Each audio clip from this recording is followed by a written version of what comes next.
Oker doker, smokers.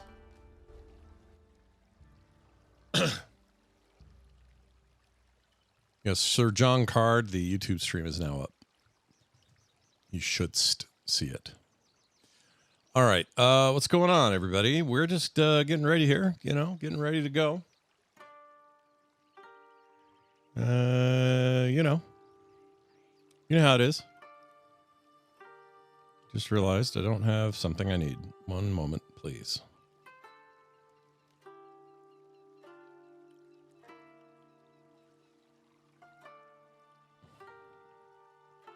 Where in the hell did I put it?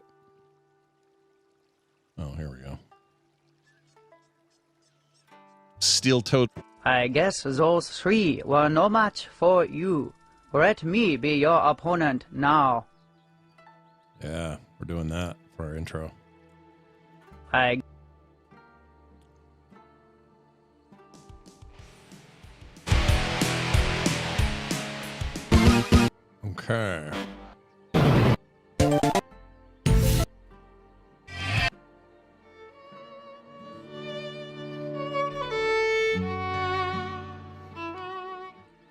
Just getting my stuff ready.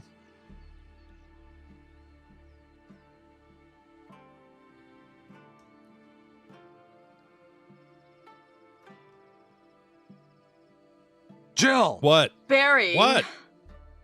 Robert! What? They always want Robert. Okay, let's get John in here. Let's have a show. I don't see Bo on yet. I do see John on yet. John on now. John is on. That's what I meant to say. We're going to verify that right now. Hello, John. Hello. Well, hello. Oh, there he is. Look Hello. at that. Proof positive. It's me. He exists. Hello, I'm here. He exists. He is real. There was never any doubt. Our faith was paid off. Yeah. That we would see the very top of John's head in this video. Thank God. I'm going to fix it. There we go. I mean, honestly, might be the best part of me, so it's fine. It's your best. Is it your best trait? I doubt that. What's your best trait, do you think? I don't know. Gotta be... Favorite best physical trait? Best physical trait? Yeah. Because you got personality for days. We're talking about, like, like if it can't... I'm thinking. That was interesting. I don't have one either, if that's where you're ending up here. There's nothing. There's nothing. I'm the best physical trait is that nothing is so bad that the whole thing falls apart. Oh, good.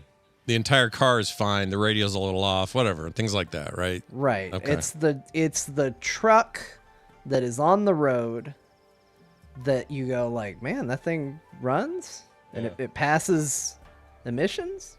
The beard is cool, Chad. I'll give you that. John's got growth. But it's not right now. Like, it's like if I turn it, like if I mess with it, it's all different lengths and looks weird. I'm just hiding it well right now. Like, look at that. Look at how weird it is. How come it grows more on the ones? Mine does this too. I get more on this side than this side. It's so bad. I have to trim it. I'm just working to hide it because I gotta shave across the board. I gotta trim the beard. I gotta get rid of the friggin' hihachi going on the side here. It's all bad. The hihachi. I love it. Any kind of Tekken reference we can make on the show, I'm gonna call it out and appreciate it more.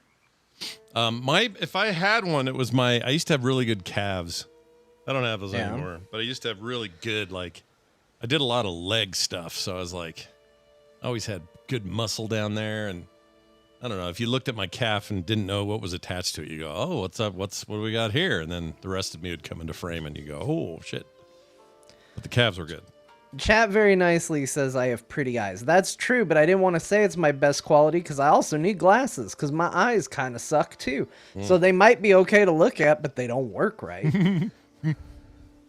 Yeah, mine are shit too, so I'm with you there. None of it's good. Yeah. It just isn't broken. I'll bet, though, even if you asked, like, another. Oh yeah, chat. Don't forget. Oh, they get. Never mind. Warpforge won it. What was I going to say? Oh, I'll bet if you asked like the hottest supermodel, and if they were being totally honest, like nobody has that kind of thing about themselves, right? I don't think anyway. In fact, I kind of don't trust people who are so confident in themselves that they're like, well, I'm really fond of my cheekbones, my ears. I think my eyes are pretty awesome. Like when they talk like that, I have other worries. Yeah, but like a lot of people will have people come to their defense, right? Like if you had a very attractive person that was like, "Oh, come on, I've got lots of problems," people would be like, "No, no, no, no, no, no, no, no, no. You're fine. Don't worry about it. Don't worry about it." When I think too long, people are like, "Yeah, let's hear it. Find something, funny man. I dare you." Nobody jumps to the defense. It is what it is. It is what it is. Yeah. And you know what? I've landed in a very good spot in my life, in spite of having a functional car vessel. Yeah, a functioning, Function over form. a good shell. You got a good shell. Yeah. Yeah, I get The it. frame that this car has been assembled on. It's got good bones. Yeah, yeah. Maybe that's the secret. Never had a broken bone. Oh yeah. So maybe the truth is in the bones. Could be in Having the said bones. that, I will be here next week with a cast on. 'Cause Sure. I probably will have done something stupid. We should do it. Dr. Tolbert and I should do another one of these Ask Tolbert things, and we should do another bone one, and say if somebody's got good bones. No, what should it be about? Because you always hear about osteoporosis in old ladies. They have like brittle bones. Yeah. Dr. Tolbert, how do we avoid brittle bones? There you go. And he'll come back with drink whole milk. No, he won't. I don't think that's true anymore. I think that's what they used to say, right? Yep. I don't Well, think there's you've got to drink a lot of milk. Brought to you by the American Dairy Farmers Association. Yeah. Seemed a little fishy back then, even, but even more so now. John is exactly right, he says. Yeah, I can imagine. I don't think it's good to take any industry's word for it when they come out and say something that directly helps them. That's supposed to be for your good, right? So if they're like, the other white meat, eat pork, it's so much better. I don't believe you. You're the pork council. You're here to push pork. Who else would look into us but us? Yeah.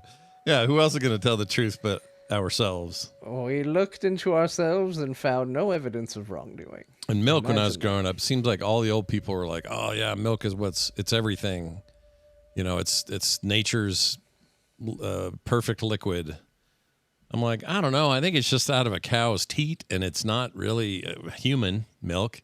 So I think it's just we can sort of tolerate it, so we're okay with it, I guess, and then that's fine. I don't think it's like some magical elixir that nature handed down and said all your ills are solved by vitamin D milk. Milk. My son thinks it is. He's, but only if you add chocolate to it. Oh, then it's good. Yeah, then he's down. I get it. My kids are like that too. I heard an interesting fact. Maybe Dr. Tolbert can back this up. That, we always talk about like lactose intolerance and stuff like that. Yeah. That like to be lactose intolerant is actually a higher percentage of the population. Like it's above 50%.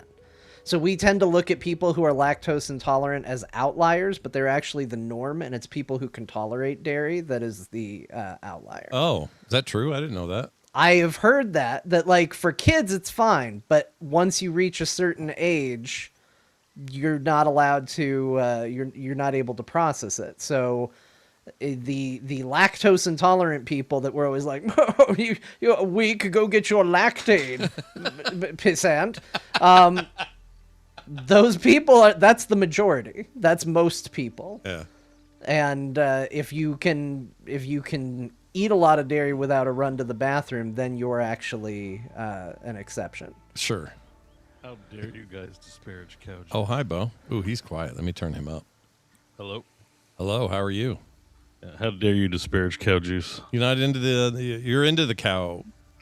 Milk is milk. grand. Yeah, you're a fan? Very much. Yeah.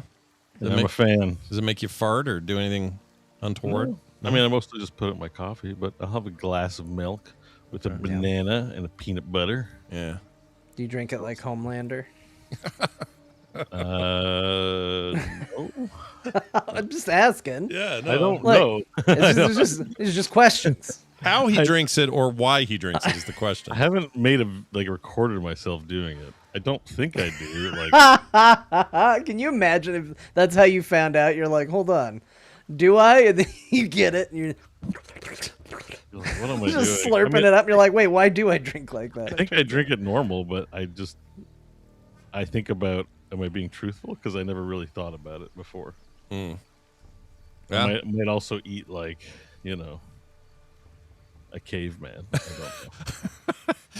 I don't think so though. Someone in the chat says that I hate that lactose tolerance has been co-opted by the racist movements.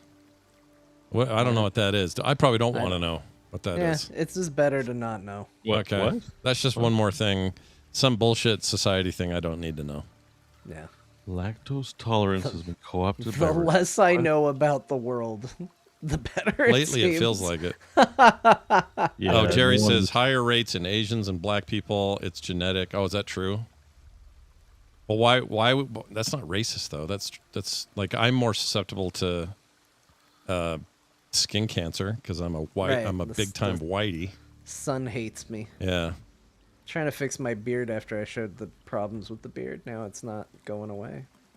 Oh, some racists That's have fine. tried to claim lactose tolerance as a sign of racial superiority. Oh, brother. The people with the worst lactose intolerance that I know are Whitey McWhitey Cracker Pants. Yeah. They're really bad. I don't know any people of color that have lactose intolerance. Yeah, I don't either. My sister heard and white or my people two that have sisters and my brother are all fine. They can drink milk. Weird racist rhetoric, not based in fact. Huh. Interesting. Can't believe it. Weird. Shocking, really. Usually it's so accurate. That's the Ugh. whole point of it, is how accurate these generalizations are. Yeah, they right? work out great. So Zoe says, I knew Asians can't tolerate milk so much, nothing to do with racism. Well, I know they don't love it. Like my brother hates it. My sisters will drink it. I mean, But that's also, cultural. what's the what? milk, like, either Yeah. it's not. Yeah. There's lots of foods feel like that it's other people cultural. eat. Like, what's gonna happen? The Indian culture is gonna be like, what you wussies can't eat Indian food without dying? Like, now we're the superior ones. Like, what a stupid argument. That is that, like, very dumb. What you can eat and drink somehow makes an entire race better than another. It's so dumb. Yeah. Like, oh my god. See, this is why And that's knowing why we more didn't about need to the hear world, about it. why Exactly. We did it to ourselves. Well, I pushed it. So John didn't so much. John put a flag in the ground and said, I'm better if I don't know it. This far, no far. And I did not. I can tell you my favorite intolerant, and he's not like massively intolerant, but Brian Ibbett is on record as being a little bit lactose intolerant to the point that if he gets it in a latte or something, he will carpet bomb everywhere for the next 3-4 hours with bad farts. Yeah, Oh, wow. Or worse. I mean, it might be bad time in the bathroom. Yeah, some people get the horrible I poops. I don't have lactose intolerance, but I do get it if I eat ice cream too often. Mm.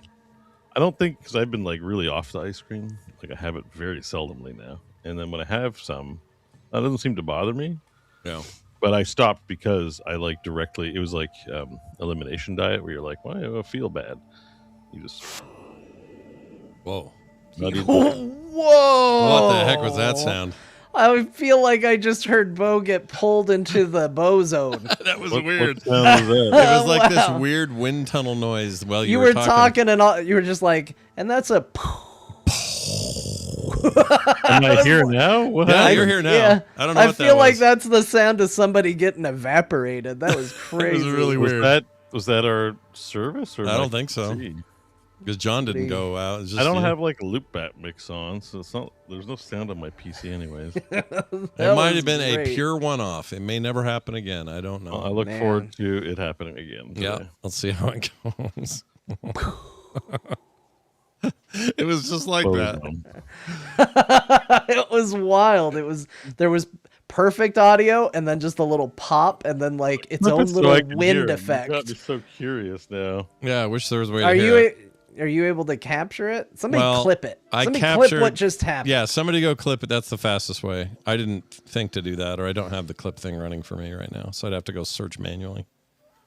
But yeah. Oh yeah, the YouTube people could rewind it, I guess. Oh yeah, you can say Twitch clip that now, and it'll do it. Really? Yeah, it's some new voice Say it command to shit who? to Say the it to- just to the stream. So if I said, I'll do it right now. I'll say Twitch clip that. I'm not in the Twitch video. I don't know if that did it. Did I it don't work? know if it's working. How would I know? It doesn't say anything in the chat. Well, go to your dashboard and clips, and Does you it only should work see if you say it or if I say Twitch clip that through the entire thing? Or are you just going to get a bunch of clips? I think it constantly? will happen constant. Oh, you know what? July 24th. That's today. Yeah, I just did it.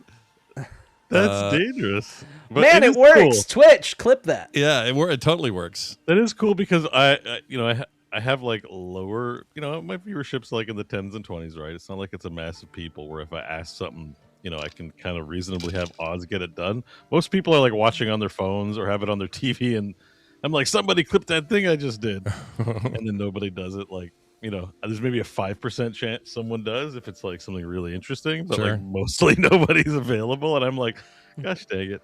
Well, do you want me to see if so it that's worked? great. Because I clipped something. I don't know if it did anything. Let me see, or if it got Bo's weird you sound. specify- It was wild. There was nope far Perfect. enough back. Yeah, it didn't go back far enough. Can you specify Twitch clip 3 minutes ago? That's right about the time that we said what we just did. If I had to guess, Oh yeah, It should be more like I don't know 5. precisely, but I'm trying. We're experimenting here. This is great pre-show content, by the way. let's see. That's right. And Twitch clip that. Yeah. Shit. I did do it again. There must have some kind of spam protection on it, right? Let's see. I don't know. Let's test. Twitch clip that. Twitch clip that. It's not. Twitch Oh, clip it did that. it. It did it. Wait, it did one. It's done. All I can see are your top clips, though, not your most recent. What the hell? Yeah, it might take a while for those to show up because I'm only seeing one right now, and there's 3 that have been made technically. Let's see, 2 minutes, 1 minute, this minute. I feel like this is dangerous. I'm gonna want to say this like every 5 minutes about everything. Let's see what. Okay, that last one John just did. Let's see what it actually does. Anything? Let me see. Okay, if it got Bo's weird sound. It was wild. There was nope far enough back. Yeah, it didn't go back far enough. Oh, Can you specify Twitch clip 3 minutes ago? it didn't do that. Okay. All right. Well, hey, it's not showing. Oh, show all clips. There we go. Ripley, go lay down. So top in the past 24 hours, it's not on there. So it's probably just shown for you, and you got to publish. I'm guessing. Oh yeah, I probably have to do. Let's see. So we're just probably gotta assigning work send to for publish. Scott every time we say Twitch clip that. We're just gonna spam his pending clip folder with like. Logged think- into I Like like you're it. gonna get Twitch an with email. Or it's 750 notifications like, today. your 3,000 hour limit on videos is near maximum, and it's all like Twitch clipped. What's weird is it thinks. Let's see. It says these are public, so I don't know why you're not seeing them. Well, I mean, Twitch is fully enshittified. I don't like it. Used to work sensibly. I go to your clips, Yeah.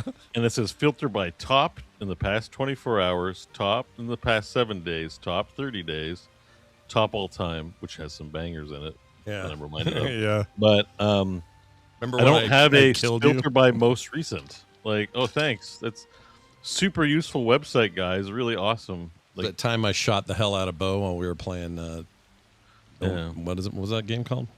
No Man's. Player Player Unknown's Unknowns. Battlegrounds. That's the brought one. to you by Bluehole. Yeah. what a shitty name. I don't know. Um, No idea. But it's a dumb new like, thing. It used to have these features, and they take them away and go, "We made it better." Sure. Like remember I remember. not raids. What was the other thing they used to do? Oh, you could host your friends. Yeah, hosting. Oh, yeah, hosting that was was awesome. nice. That was awesome, and that's gone because Yeah. they figure. I guess they figure. I'm sure it was like a bandwidth issue, like a multiple streams coming from the same source. It's just that represents doubling the bandwidth every time you do it, and that was probably untenable at some point. So I kind of get why they wouldn't do it, but that's the kind of thing that if you introduce it, you should know the math so that you don't have to take it away.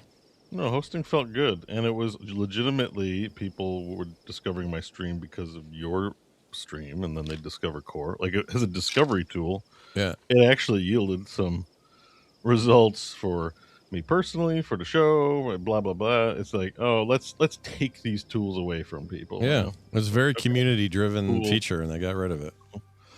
Yeah, I don't know. Like, Twitch is definitely, like, they've all, like, every website's gotten worse. Like, honestly, like, some stuff gets better, the technology gets better, but like the usability is just in the toilet right now.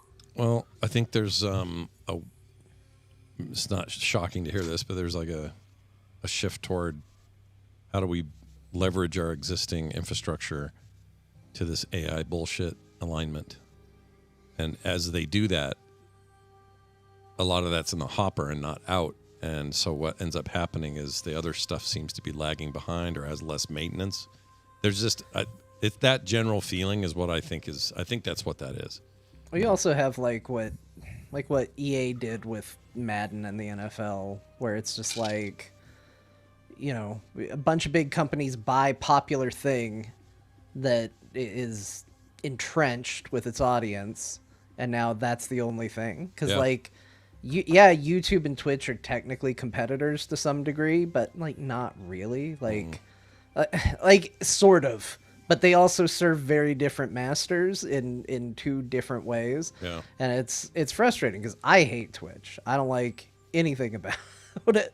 But I don't blame you for streaming on it, because that's where I stream too, because that's where I'm most likely to get the most money and all of that from doing. Like, it's a purely financial decision, but I wish everything was on YouTube. But then that's also part of the problem, because if everything's on YouTube, then YouTube's going to just be like, oh, we don't have to serve anything. Who are we competing with? I wish YouTube know? had some parity on features, baseline stuff.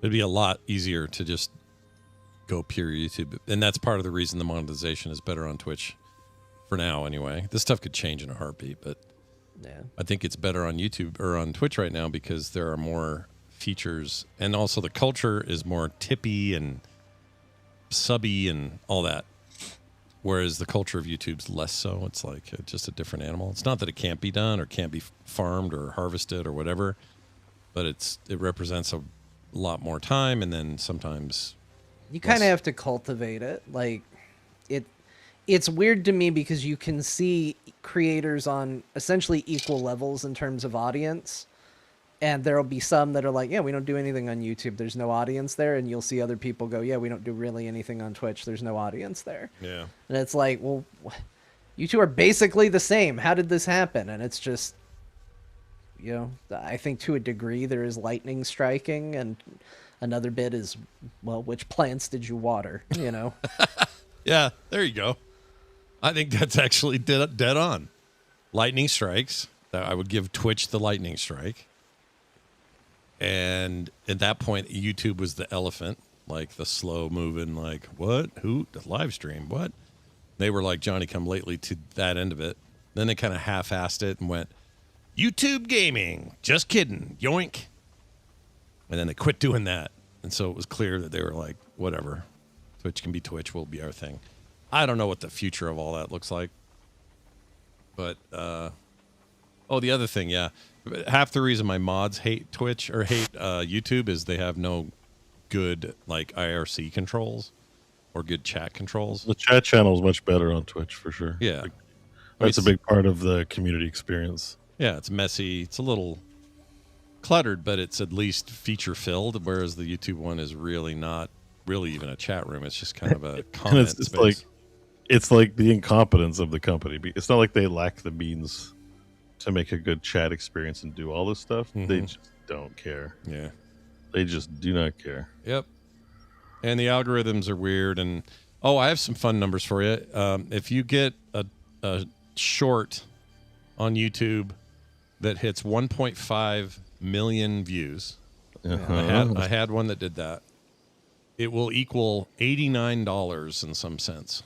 Wow. That's what. So the big money for the 1.5 millions Why do people do them then? I don't know. I think Well, because you do a apart lot. from You fun. do a lot of them. I do. And you know, You'll get if you- $1,000. Wow, maybe you should just get a real job. Like it adds up. But here's the thing.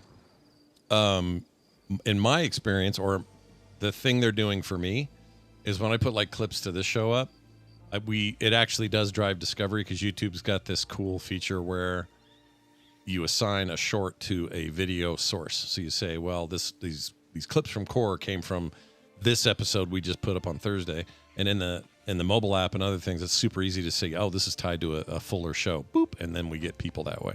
Which and is I've nice seen that grow. they do that, because as somebody who used to watch shorts and go, well, Jesus, it'd be nice to watch the full thing of that. Yeah.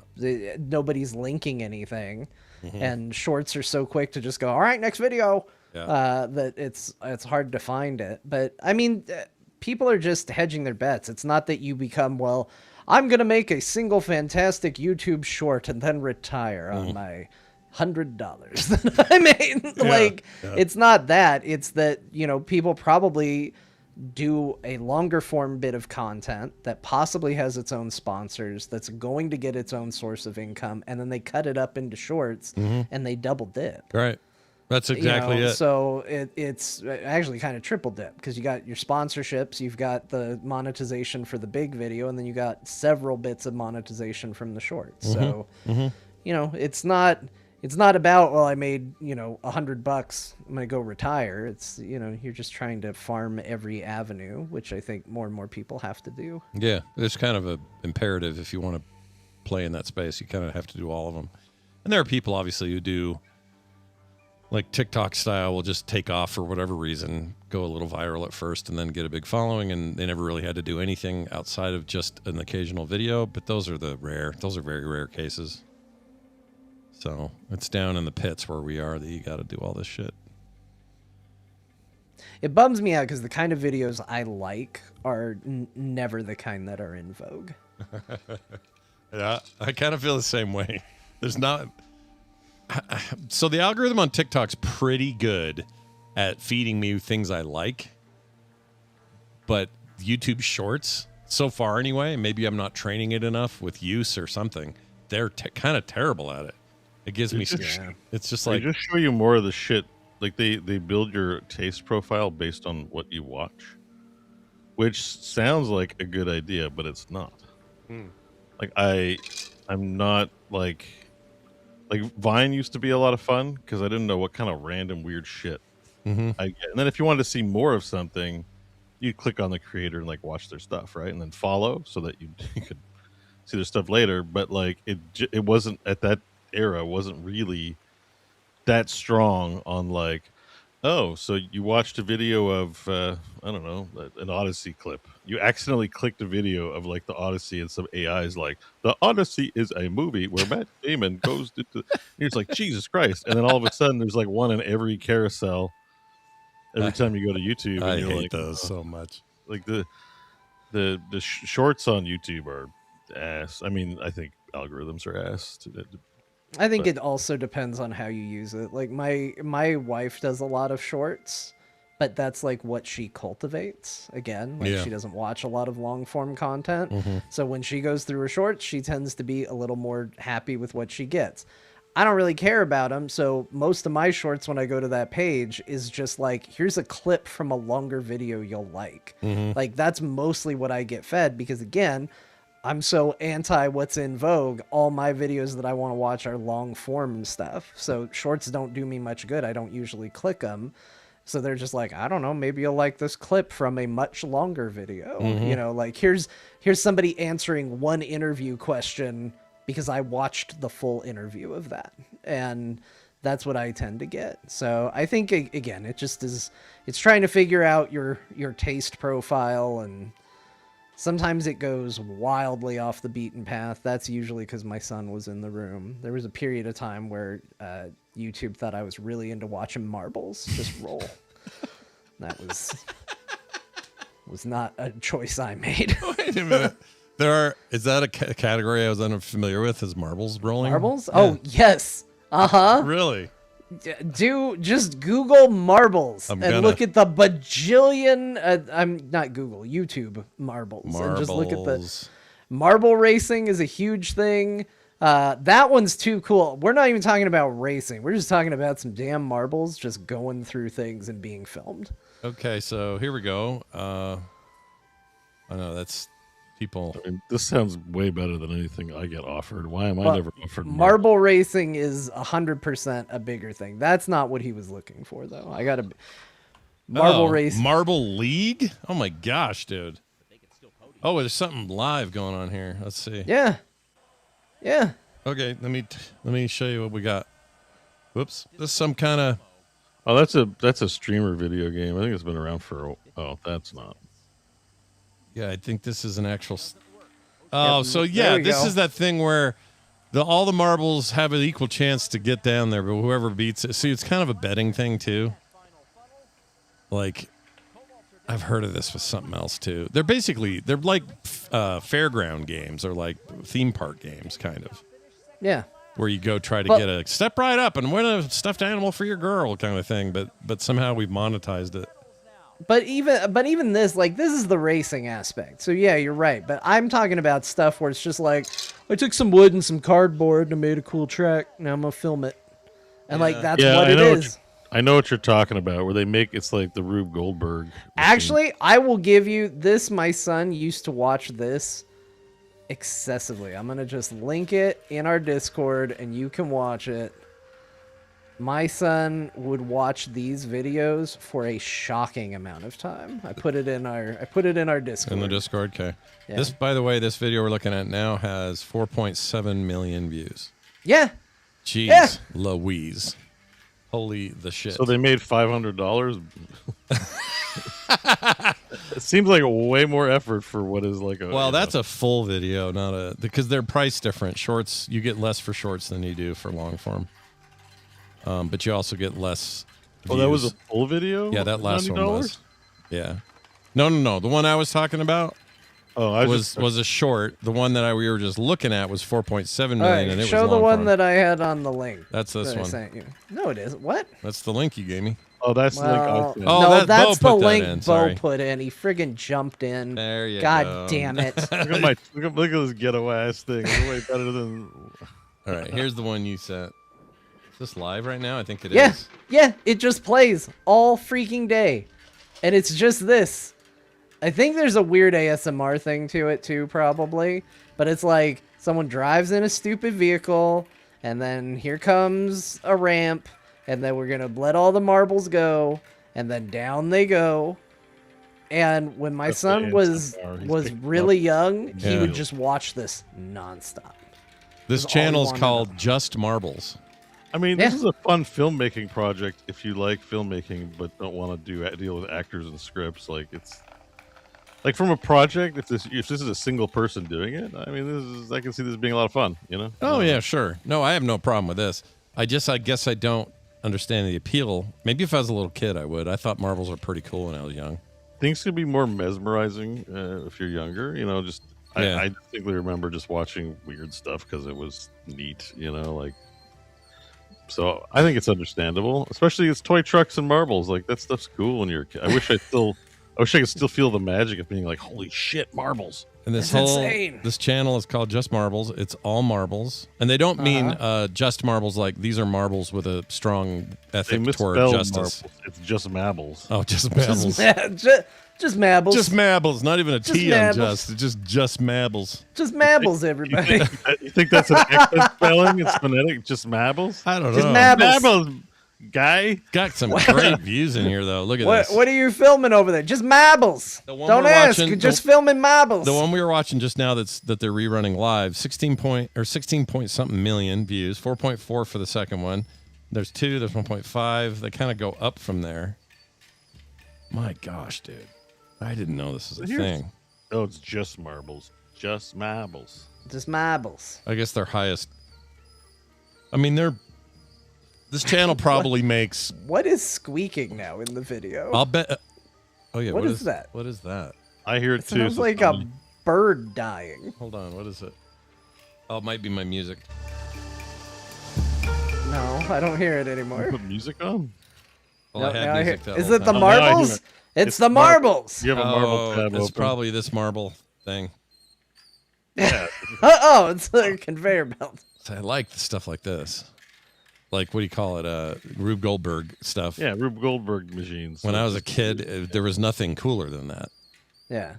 And I'm still kind of that belief, but I couldn't sit and watch this all day. Yeah, I can't sit and watch it No, either. because the audio, man, it sounds like animals are dying on the video. Turn it off. But like, WD-40 or marble video, please. Jeez. it's like on the toilet stuff, or I'm stuck in the hospital and just like, or something like that. Like, I'm not like, I need to watch some Rube Goldberg today. I'm never like seeking it out, Yeah, I don't really seek. That's a good point. I don't really seek it out. I used to like to make it, so I would buy. Oh, this is I wonder if this is a Japanese channel. I see some, like, Just Marbles has some of their stuff. Because remember that fad for a while was like people taking their action figures and doing like really high quality like model shoots. Fights and stuff. Yeah. Yeah, like that was a Animated. whole thing. Yeah. It was just, but there was like model shoots, like really high quality and like scenes. Yeah, I remember that. I distinctly remember that being like a highly Japanese thing and a fad for a while. It might still be, but Not familiar with the seen it for a while. Japanese specific idea, but I think I've well, it's seen just it. that myself. a lot of the videos and photos would have like Japanese writing on it. It wouldn't be like, oh, check this out. It would be like Japanese creators. Let's see. Would it be like? Oh yeah, like this. We used to share them around. Like, I think. It's like this stuff, Yeah, exactly. Like just and some of it's super hyper. Like, let's see, like this, where it's like motion creation. Like there's a fight it going looks on. like a movie still, or it's got a pose or something like striking about what they've done with, including like it's just action figures, but they're posed in such I a way love that, that like, one. they're evocative, right? Yeah. Like yeah. Oh, look at Aw, these there's two. a real bromance forming between Cap and Iron Man. in Yeah. this. He's like, you know what? You're all metal. I don't want you to rust, buddy. I think they're gonna be beating the Oh, he crap just- out of each other. He in just the- bum knocked him off the thing. Well, I think it's an accident. You ever bend over and your butt pops out and hits whoever's behind you? Not the very poses often, are no. so good. The poses. That's is awesome also right so there. Look at that. Look at that. That's him. good. You know what's good about watching these photos is the squeaking is still there. Is the squeaking? Wait, I is still it? hear squeaking. Yeah. I think that's this music I'm playing. Those birds and stuff, right? Mute it completely. Oh, where's that coming from? Yeah, I still hear it. Oh, it's these guys. There. Now it's gone. No, I still hear it. You still hear it? No, it's not playing anymore. Not for me. Nothing's now playing it's now. just open for you, Bo. It was playing on one of my tabs.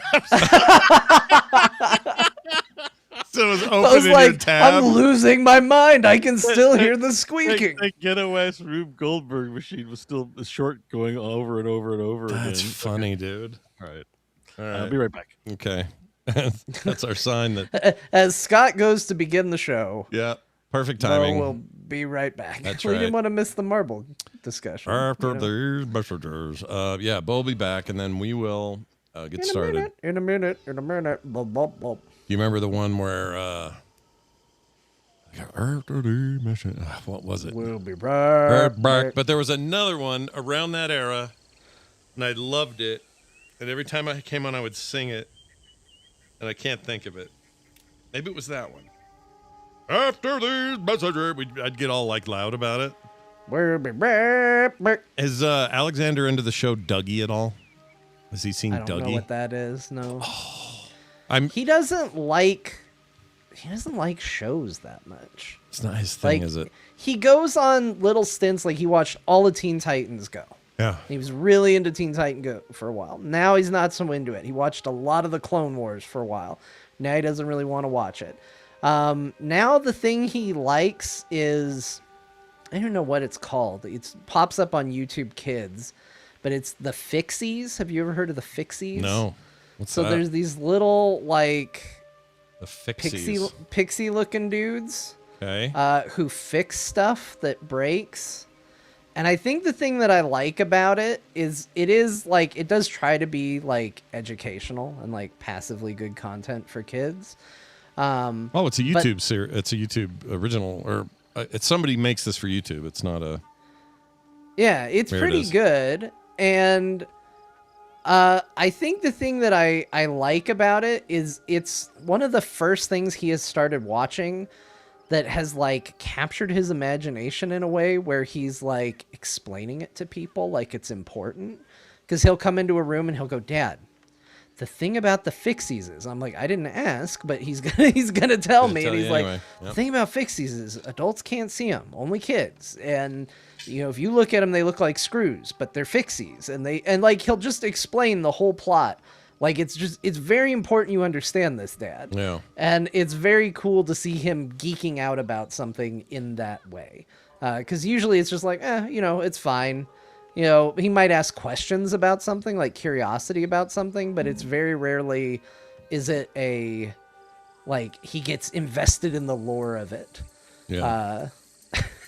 I'm here. Yeah. You're getting. We got no signal. From I'm you, here, Bob. Judge. I'm not a Oh, no signal sign. I bumped something and it messed it up. Yeah, I heard the bump and it immediately brought that air up.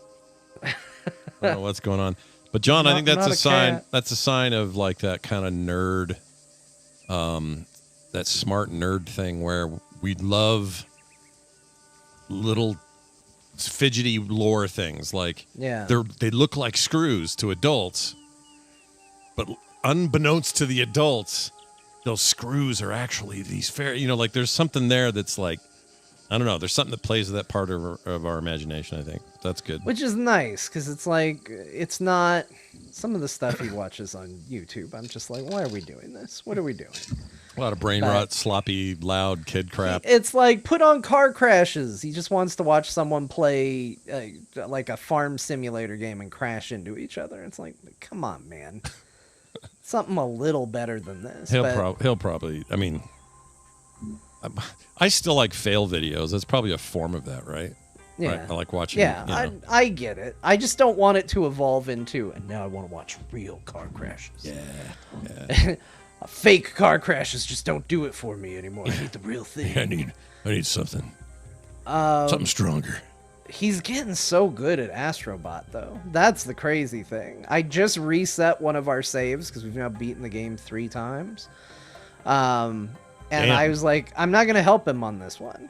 And he's already beat the entire first galaxy in that game completely by himself. Is that what they're galaxies? They're like. Yeah, so like you go to a galaxy is like, a bunch of different stages in one little area.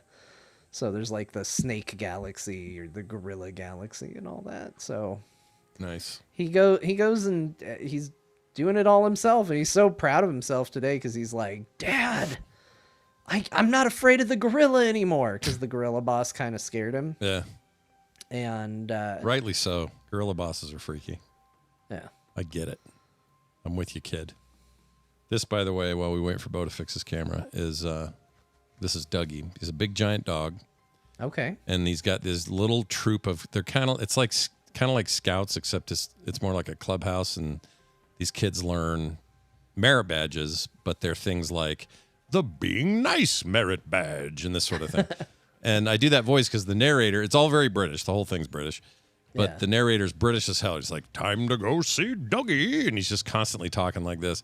And then the little kids that come are like impossible. So on the far end, there's an alligator, a hippo kid, octopus in the middle, a rhino, and I think a mouse. And somehow they're all the same size, and the dog is enormous. And the dog says nothing. He just goes, "Rrr, rrr, rrr, rrr, rrr, rrr," and teaches them how to do things. And between the narrator and the kids, you just kind of figure it out. It is the wildest, funniest little cartoon, dude. Okay. And it's really aimed at his age, but like sort of like Bluey. Bluey's a little more on the nose with like, oh man, I can sure relate to those parents, that kind of thing. Yeah. This is less that, but it's also they're doing stuff that's funny.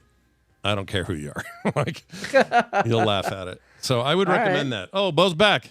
Look at that. We'll look it up. We'll Yeah, see. kick the power see out how of the it wall. goes. Yeah, and they have a YouTube. You have premium, and there's a YouTube 24-hour channel that just runs it. Yeah. So We'll normally see it's how he BBC. But, responds to it. Like, Bo, you look good. it's always interesting. Am I I gotta coming get in? him. Yeah. Yeah, you're good. I got to get him to more movies though, because we're gonna go see Spider-Man in the theater, and that'll only be his second.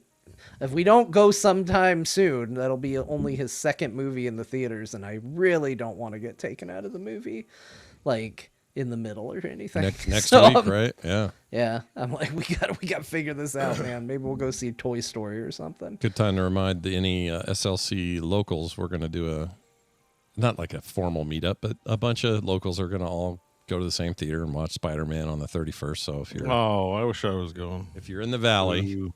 I know that'd be fun, right? Yeah, The core crew there. Oh, yeah. I'm excited about it. I saw the Odyssey. I just really be down, liked it. I just be down to hang out. We're all friends, and it's like weird now. Internet friends. Yeah. It's hard. Well, It's weird now. why you guys live so far away? Yeah, it's Live our in fault. Canada. Let's move to Canada. It's our fault. Well, I'll share some blame, I guess.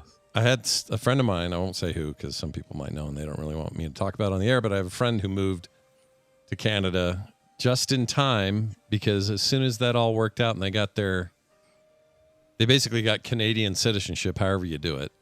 I don't know how you do it. Yeah, I don't know either. And it was right on time because like 2 weeks later, they got a medical thing that was kind of severe. Oh, And suddenly they didn't have to, get stuck in the American healthcare system and pay the rest of their lives for something. Dealing with that a lot right now. Yeah, so. sucks. So if I go to always Canada, I something. want it to be right before I get something nasty. That's how I want it. that's great. Yep. Yeah, that's. Thank you for taking advantage of the taxes I pay. You It's betcha. awesome. You betcha.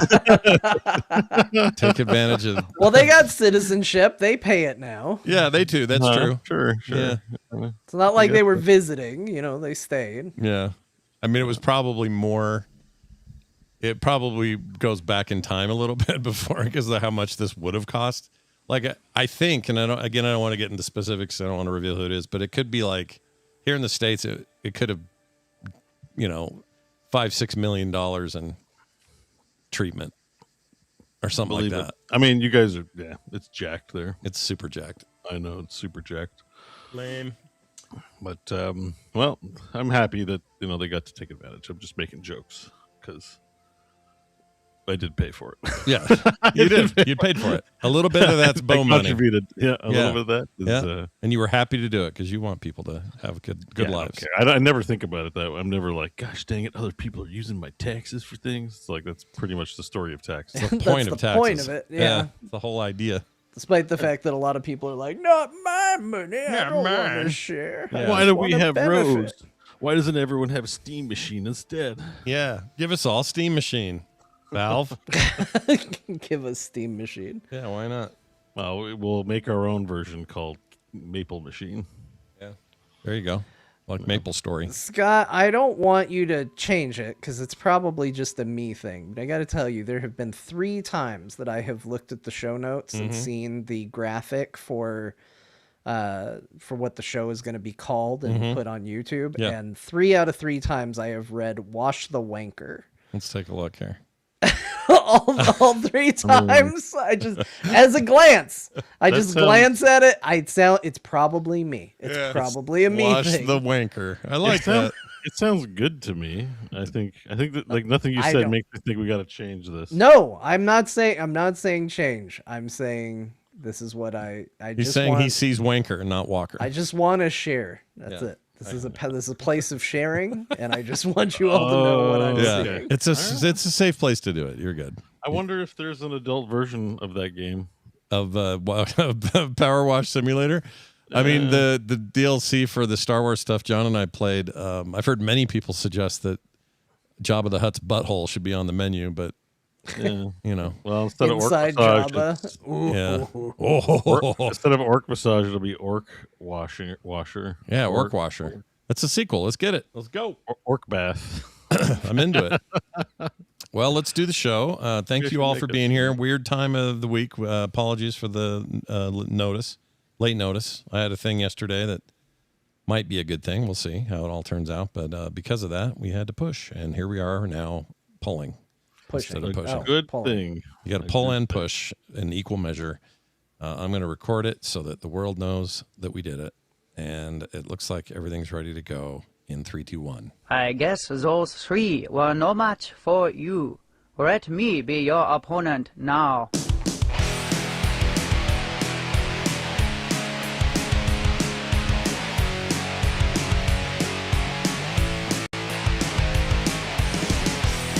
Hey everybody, welcome to the Core Show. This is Core. We talk video games and hang out and have fun. I'm Scott Johnson. I'm here with John. He's just here to help Luca and Frog Jagger. That's me. Did I get the reference right on those two characters? Yeah. Okay. You know what? Good. All right. I worked They're hard not on usually on my team, though. that. Oh, no? You don't take them with? Or you don't? No, they Okay. usually hang out at the end of time. How many in the chat know what we're talking about? Let's see how smart they are. Luca Hey, and the also, Frog. I'm here, Scott. Oh, and then also, hey, it's Bo. He's still on the Vanu Sovereignty's Most Wanted list, Schwartz. Oh, shit. We're doing deep cuts. Uh-huh. Let it be known that Core is not dead, even though it's a day late. Yep. Never They're dead. accurate this week. What is this? What is that? The photos of our demise is greatly exaggerated. Why is this a thing? Help me. Who? Okay. Oh, I get it. That's Mitch McConnell and his wife. And the best part is, you see the eyebrows Yeah. on the Core fan? Yeah. That's from Zoom. Oh, Zoom's doing that now? Zoom put, yes. Okay, what if you move? Oh, so that's not part of the Photoshop. Uh-uh. So if you moved the photo around a little bit, would the eyebrows jerk It around? puts the eyebrows on. There's no eyebrow. Like, let me take a screenshot side by side here. That's funny, Okay. dude. They didn't And give I'll him to. post it to... Why- You put a Coke can on Mitch's head. That's great. Yeah. I am not dead. How do you take a screenshot of your whole screen? The American people. I have no The idea. On the window. Windows. I have no idea. As far as my memory of how Windows does screenshots is that it's kind of bad at it, but I don't remember exactly. Well, Maybe they've anyway, improved it. it's hang on. Let me turn off the feature. I got a better way to solve this. Okay, Let me go to video. it's good. It's not a Video. visual thing, so that the listeners don't have any idea. I didn't what expect we're to talking get this. At least this distracted by it. didn't completely kill the momentum at the end. about. yeah, we're all There, good. It's gone. It's gone. Okay. Oh wait, it's still. I still see it. Well, she has eyebrows, but they're not blue. Oh! I see. No, Bo's not talking about getting us on track. He's showing. See, look, that- I'm changing the shape of her eyebrows. Yeah, no, that's good. Yeah. Oh, here we want pink. Okay. That well, gives away. That makes him look like she shaved him. Oh, there you go, blue. Yeah, there you go. See, then none. She's wearing a Core T-shirt. Look at it. Look at the support we're getting from Tennessee. And their I'm glad we leadership. saved this. I'm glad we didn't waste this in the pre-show where it would have made sense. No, Man, I planned this gag for a whole 15 minutes prior to the show. that was. Oh wow, really? So we were. That's great. Prior to starting, like before we got on, even though I was late, I was actually working on this hilarious meme. It's It was pretty only good. supposed to be a second, but yes, there you go. It's pretty Hey, good. Hey, watch our show on YouTube, guys. I know you're audio listeners, but you want to see the visual gag? Yeah, Just go in and give us a view, bro. That's right. And then Go to log off. just do the Frog Pants YouTube channel. You'll find the entire thing there. Also, here's what else you'll find. There's a deal going on right now for the John Show mug, which you're all familiar with it. Look at John's face. A bunch of you've already gotten yours. There it is. And the other one with Bo's Lake Run on it, the Lake Run mug, which I will now scroll down to. Both of these right now for a limited time, and I'm guessing these are going to run out before the show ends, but we're doing a flash sale on the combo of them. And basically, here's how it works. For the next 20 of these, John Show mugs and Lake Run mugs are an additional 20% off the already low price they are set at now. You can see this little deal right here. So if you get in there right now, get them while they last. 20 is all the codes will go for. As soon as the 20th code is used, done. It won't work anymore. All Get the your. podcast listeners are getting double screwed. That's right. Screwed on a visual gag and then screwed by having to download the episode well after those are probably sold. So But no- I don't know. Why don't you go and try? Yeah, why not try it? Now, chat says, what's the code? There is no code. It's auto-applied. I mean, there is a code, but you don't have to put it in. It just auto-applies to any order that has either of those mugs in there. So you'll get it. It only works once per person, though. So once you use it, it's done. But go check it out, frogpants.com, and click on store and get yours today. Have John's face looking at you, and John's naked bum, or Bo's naked bum looking at Not you. my naked bum. No, not your bum. His cartoon naked bum. No, Oh, just Dr. looking at Tolbert's you. giving away one of the John mugs now, in fact. So even a free one happening in the chat right now. Sorry, people who listen only. You might be too late. We'll see. I'll do one of these for you guys outside of this sometime. All right. We got to get into what's going on today, and we're going to start with the games we played. Guys, let's talk about Power Wash Simulator 2, the hot new game. John and I, turns out, so we try to talk about the games we played mutually, or at the same time, or sometimes together to start things, and that's exactly what happened this week. Power Wash Simulator 2 got Star Wars DLC, a little $10 DLC. We knew it was coming. It's just been a while since I'd last heard about it. Suddenly it was out, and I picked it up right away. So did John, apparently. And Well, they also put Power Wash Simulator 2 on sale, which I didn't have. I didn't know that. That's great. Yeah, I didn't have it. So I was like, well, I really want that Star Wars DLC for this game I don't own. Yeah. And then they put the game on sale, and I went, well, there's never been a better time to power wash than right freaking now. Yep. And the first thing you do is Uncle Owen's and Aunt Veru's most disgusting freaking living situation.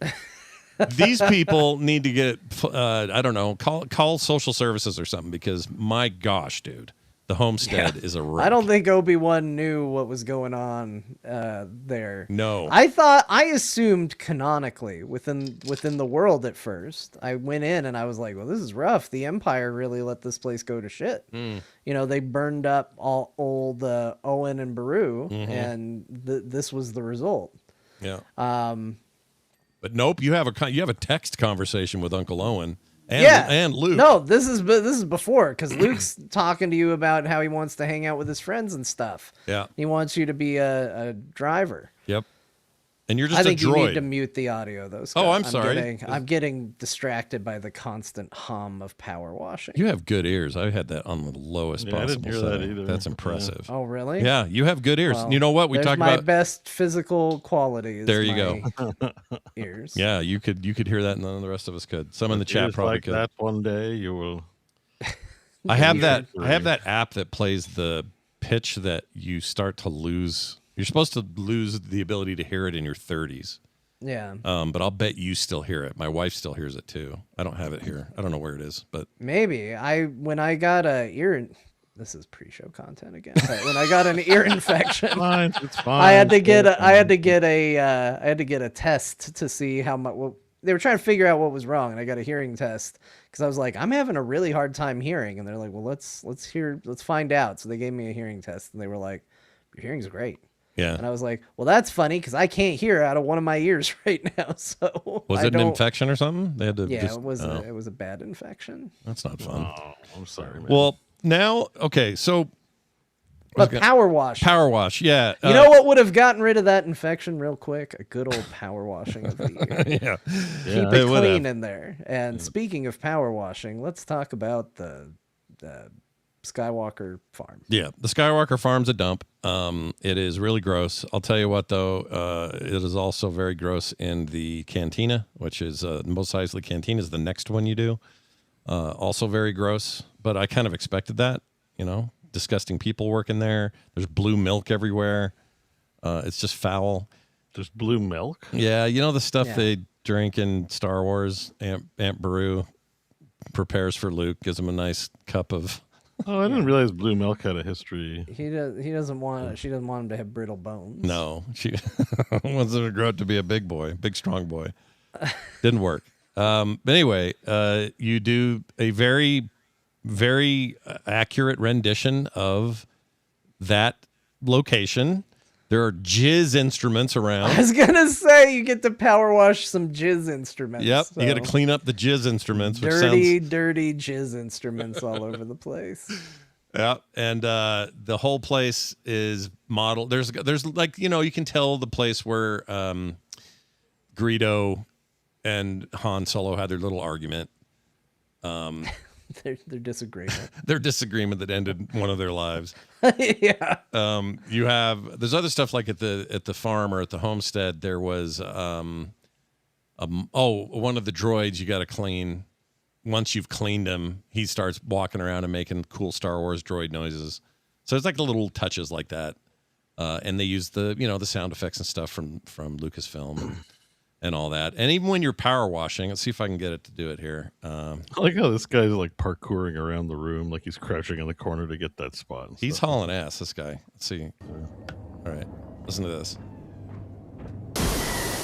Okay, so it's hard to hear it, but when he first starts spraying again, it sounds like a phaser or a blaster, I should say. Yeah, I heard it. There's a bit of like extra articulation in the timbre of the opening sound. And the thing on the floor, like the vacuum disc thing, it sounds like a probe droid going whoa, whoa, whoa, like that.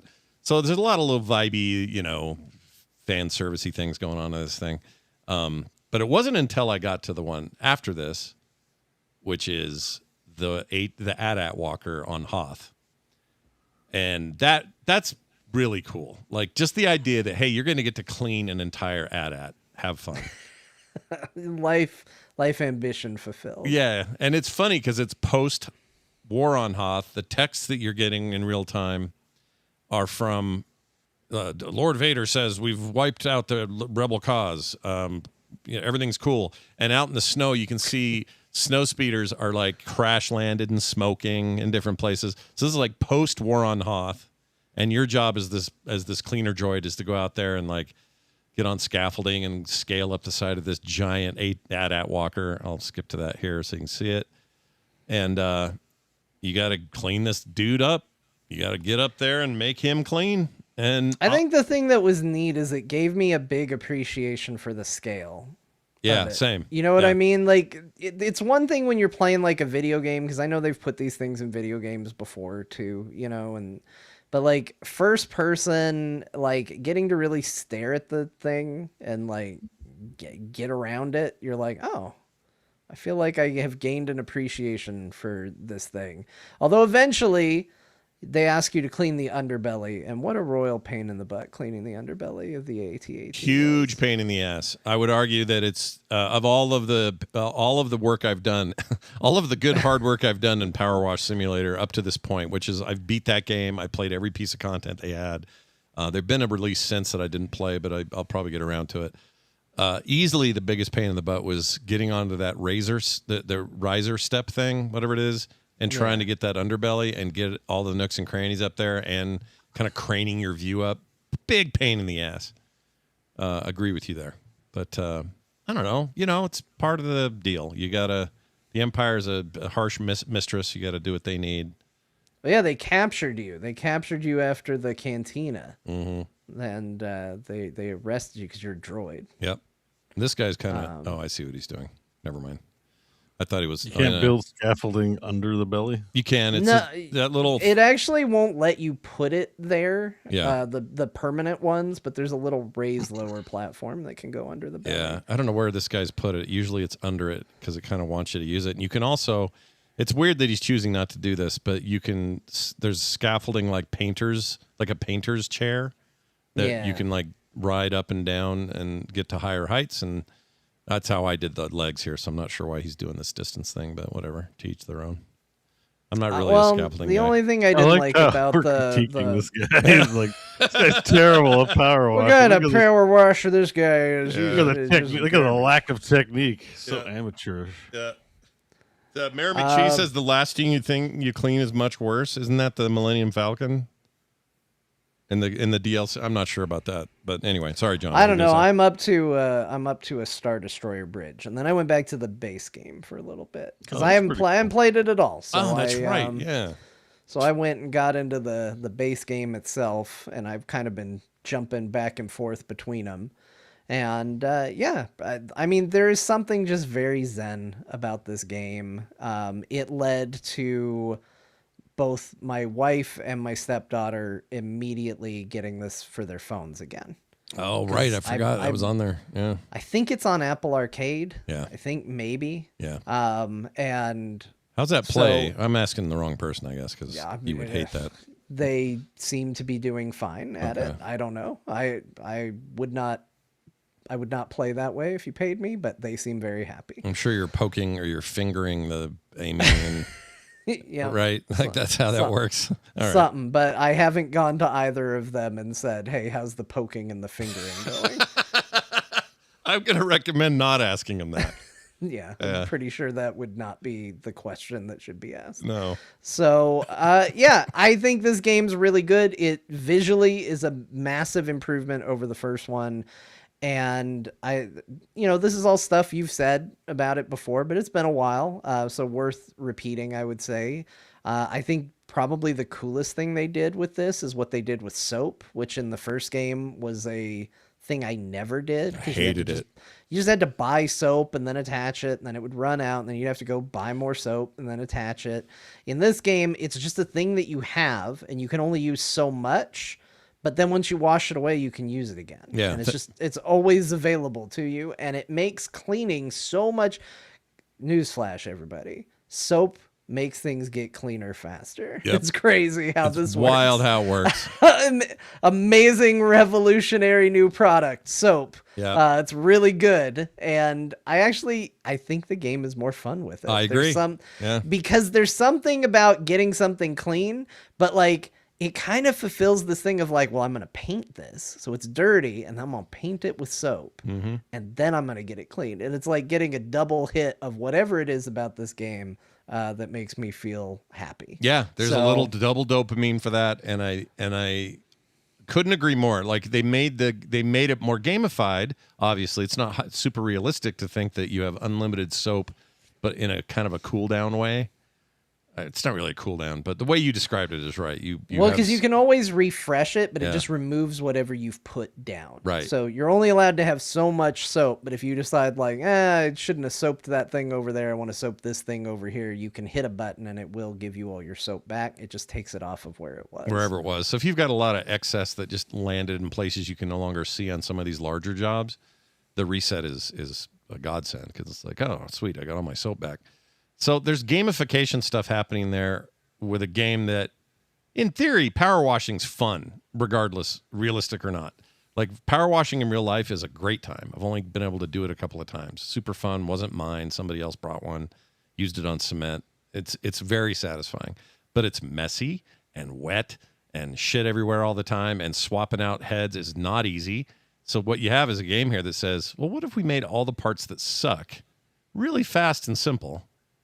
You just swap between a head. You just throw some soap up there. That soap will never be gone, truly. And then, Yep, and just then this stays just there. let you clean it. It's great. And if it's got soap, a little spray, it's perfectly clean. Yeah. You don't have to revisit it. You don't have to try harder. You just, did it have soap on it? It's fine. Yeah, it's really cool. Like specific to because I talked about it earlier in the year when I beat it. I already liked it, but I do like these crossovers because it's just kind of a nerdy idea of like, hey, what's a fandom you're into? In the first game, it was Final Fantasy. What if we did a bunch of Final Fantasy shit? Cool. Yeah. Now, how about 40K? Awesome. Let's do that too. And then Star Wars, the biggest IP they've worked with.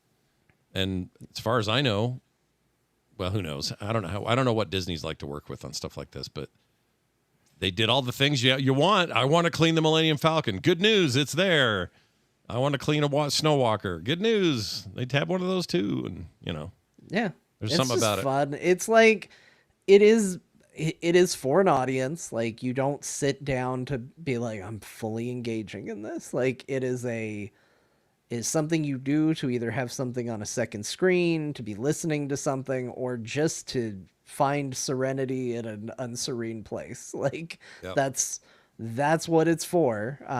But I really like it. I think it's really good. Yeah, and the cool little flavor text that you get when you're getting texts from Uncle Owen and then later the Empire and just whoever. It's a great way to kind of tell a story. In this case with Star Wars, a story you kind of already know, but you're getting it from this perspective, like the aftermath of this war on Hoth and the Hoth attack, and it's just kind of a fun new look at it. And they're having fun with it. There's some humorous stuff. They're kind of goofing, but it also just kind of seems like it's in universe and feels lore appropriate. So Yeah. I'm into it. It's really good.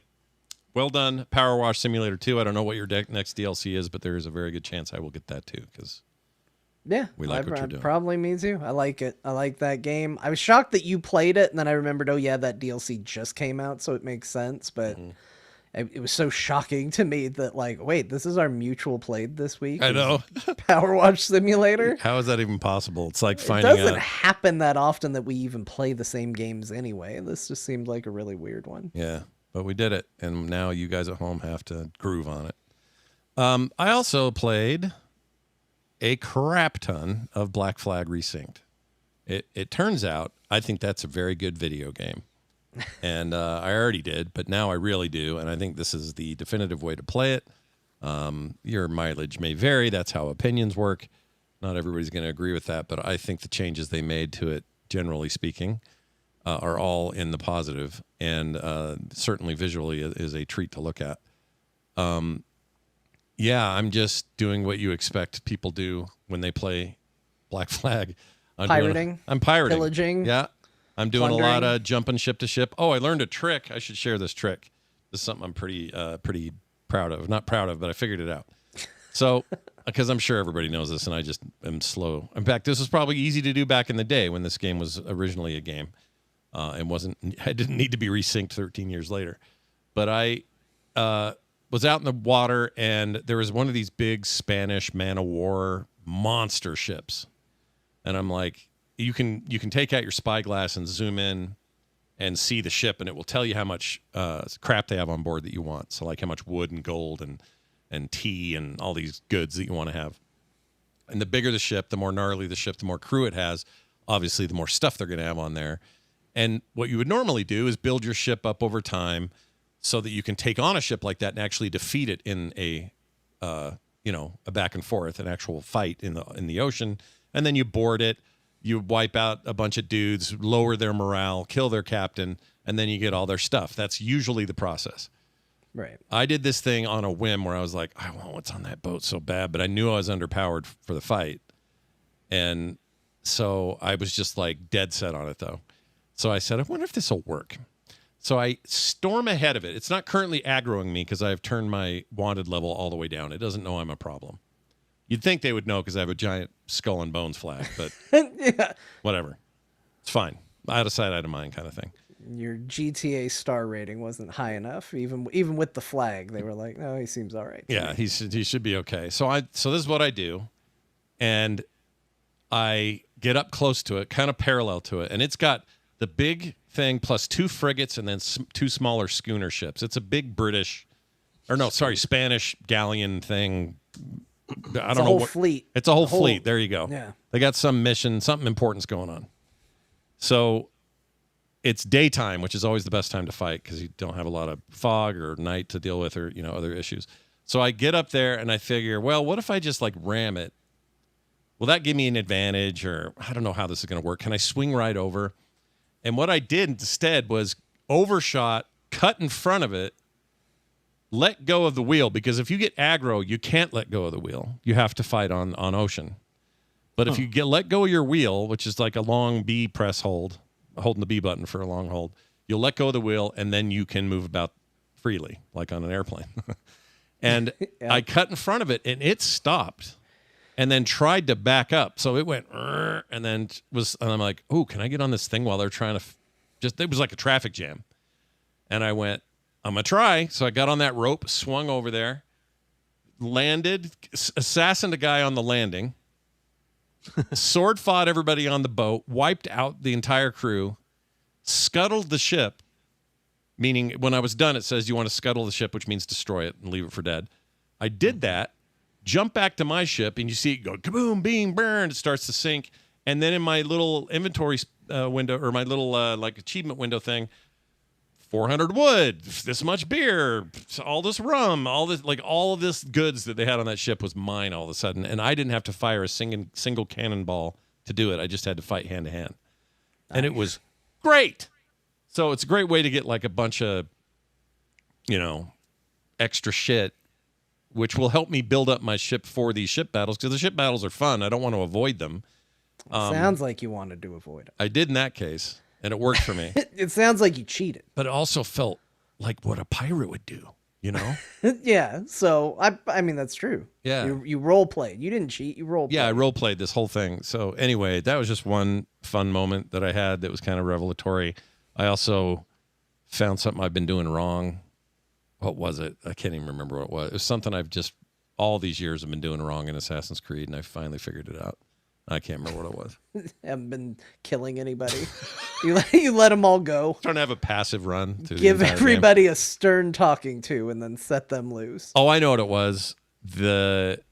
For whatever reason, I don't know why this is.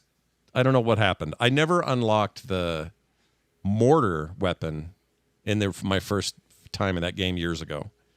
And the mortars are badass, especially when you're doing this right here, taking on forts that you got to do. And there are a bunch of missions and reasons why you need to be doing fort work.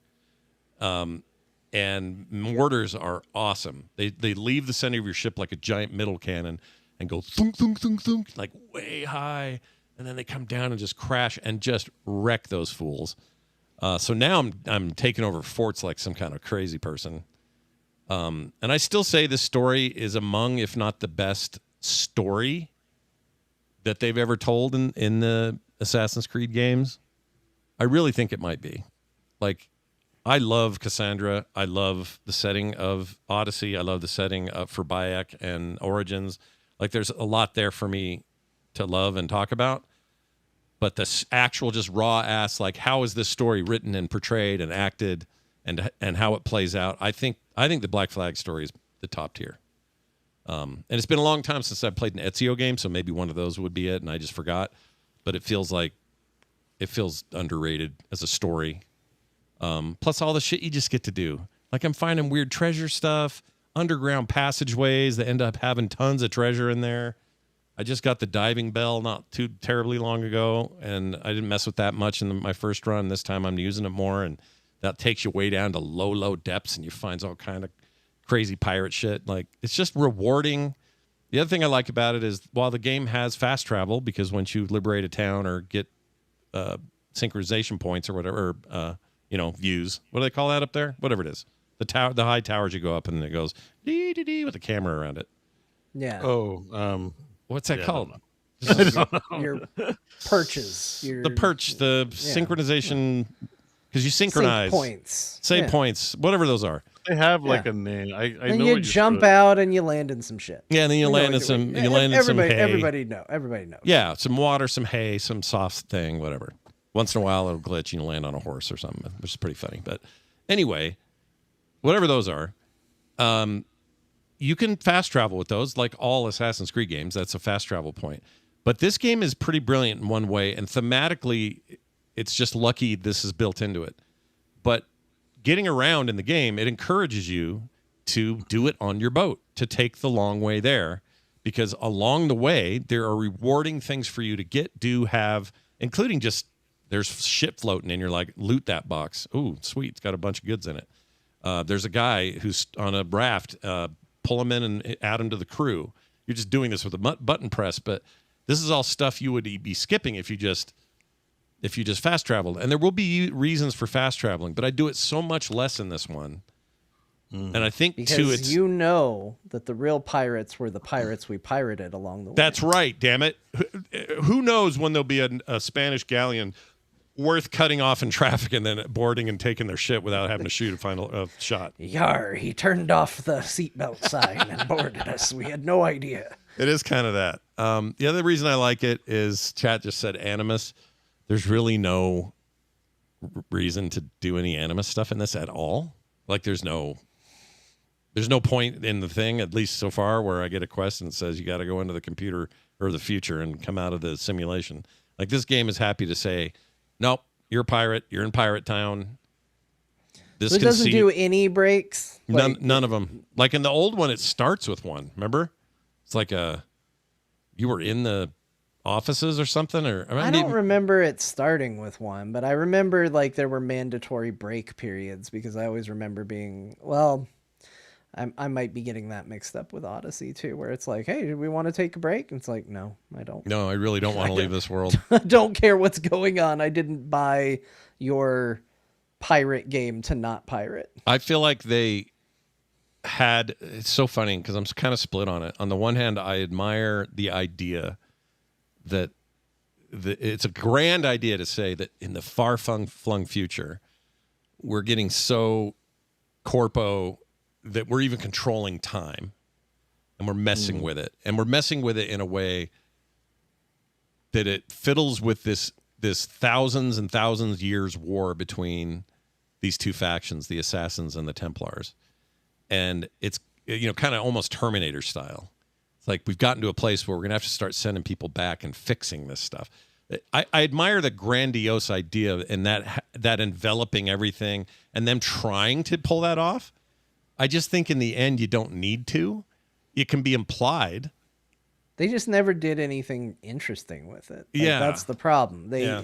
It started as like, okay, it wasn't the best part of the game, but I think we all could see the potential there. And then 2, I think, kind of built upon it, and it was like, okay, maybe something cool is gonna happen. And then it felt like at 3 they dropped the ball with the story so much that people are like, why are we even doing this? Yeah, I think that's true. I think that you feel it, right? You feel it throughout the whole thing. There are moments that really matter, like Cassandra and that sword. Was it a sword? Spear? No, it was a staff, Oh, it right? was staff. Whatever Yeah, it because was. it's the doctor symbol Right. thing. That stuff's great. I like that. Like when they have these moments of butting up, because they don't know what it is. Cassandra's confused. And I like that juxtaposition of there's some weird tech thing. They don't know what tech shit is, but here they are dealing with it, and it's kind of religious to them, and it's all that stuff. That's fun to experiment with, and I can fill in the blanks. You don't need to have me transport to the future and have Desmond running around in his pants, or in his jeans. I don't like that. So I'm glad they're not doing that. They didn't need to do it here, and so they didn't. And I'm glad about that. Man, look at these tornadoes on the water. Holy shit. Look at that. Well, speaking of Cassandra, it's not on your list, but you told us that you felt compelled to revisit another Assassin's Creed this week, too. All right, so this might be a little embarrassing. I don't know. Maybe not. I don't care. You know what? I don't care. I'm going to tell you what I did. I didn't put it on my list, but I'm going to tell you. Okay. I played a little Odyssey. Uh-huh.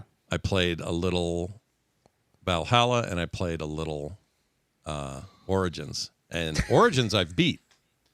The main story, but there's a bunch of extra crap I didn't do, or I didn't 100% it. That's fine. We all have replayed games on here. Yeah, it's not that unusual, but it is a little unusual to jump around between 4 massive Assassin's Creed games. That is weird. What were you doing? Mainly it was like, oh, they changed this. This is interesting. This used to be, even control things like this used to be B, or the parkour thing was the trigger on one of these games. And on some of them, it's the newer ones, the RPG more like ones, they went with shoulder buttons and triggers for light and heavy attack, kind of Souls-like attacks. And you just kind of forget how these things tweaked. It's also weird that all of them use B to crouch, except for Black Flag Resynced. It uses B to dodge and X to crouch. So it really it threw me a little bit, right? But I'm always interested in just like these little changes, little tweaks or whatever. I came this close to firing up Syndicate on there because Syndicate in theory is way cool, and they should remake that next because I think Syndicate's pretty badass. Anyway, it turns out I'm a giant fan of these games, and it just makes me want to play more of them. So when I'm done with Black Flag, but I am focusing on it, I think I'm going to go. Despite playing every other Assassin's Creed. But I really do think what I'm going to do is go top off what I hadn't finished in Odyssey. Finish Cassandra's final storyline there. Not the DLC stuff. I don't have any of it. And then hop over to... I know Valhalla's huge, and it's stupid to even say this. I just kind of want to... I really like these games. It turns out, and I'll probably peter out. We've all John and I have done this hugely, so do it. Yeah, I just love them. So it's hard for me to stop, and I had a really hard time this week putting this stuff down. And I think, in particular, with this particular game, I think they really killed it. It makes me excited for what the future of the franchise is. I think Hex sounds amazing so far. There's also some leaks about some other potential plans they're working on. It feels like they're going to get serious about giving the series everything it deserves because it's a big deal. This thing sold extremely well, made a shit ton of money, this remake. I just really like it. So anyway, Tsushima still burns. Sea of Stars still burns. There's other games burning.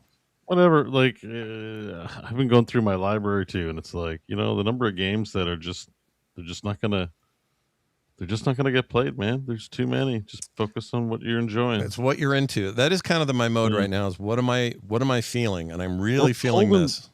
We're pulled in that direction to some extent because we do a show, and new games feels like new content. But if you're not like, it's not IGN. We don't have to play games that we hate because an article's due on Friday. No, like we don't. We're just not. We just don't have to be about that.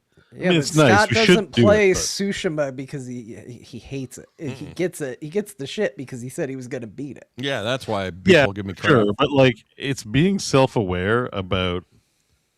I mean, I might just be guilty of saying, like, being a little too hyperbolic and being like, it's crap or it's not good, when really what you mean is like, I'm just not that into you. Remember that meme thing from about breakups from like Sex and the City or something like that? Yeah. It's not that I hate you. It's just that I'm not that into you. Yeah, And there are a lot of games I think it's that great. It looks amazing. I almost feel bad for not wanting to play it, but I'm just not that into it. Yeah, and that's the thing. Right now, there's so many choices. I'll tell you what is cool. Okay, so here's another thing I liked about throwing in the other games, the older games, just to kind of like look at them real quick.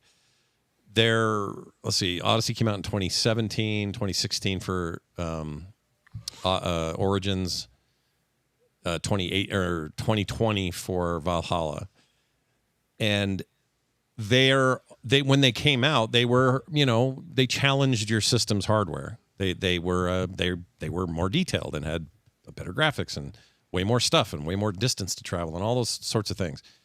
And I always remember like trying to just make whatever concessions I had to make, like, well, I'll just drop down texture a little bit, that'll be fine, or whatever. It's so fun sometimes to go to things that still look really good, even though they came out in 2017. They still have a great art direction. They still look amazing. Like we kind of leveled off, right? We talk about this tail all the time. It's sort of leveled off fidelity wise. And this isn't to say you can't squeeze more out of it. I think the Pirate one has definitely got some advantages over the previous ones, but not much over Valhalla and like the Japanese one, Shadows. They look a lot like it.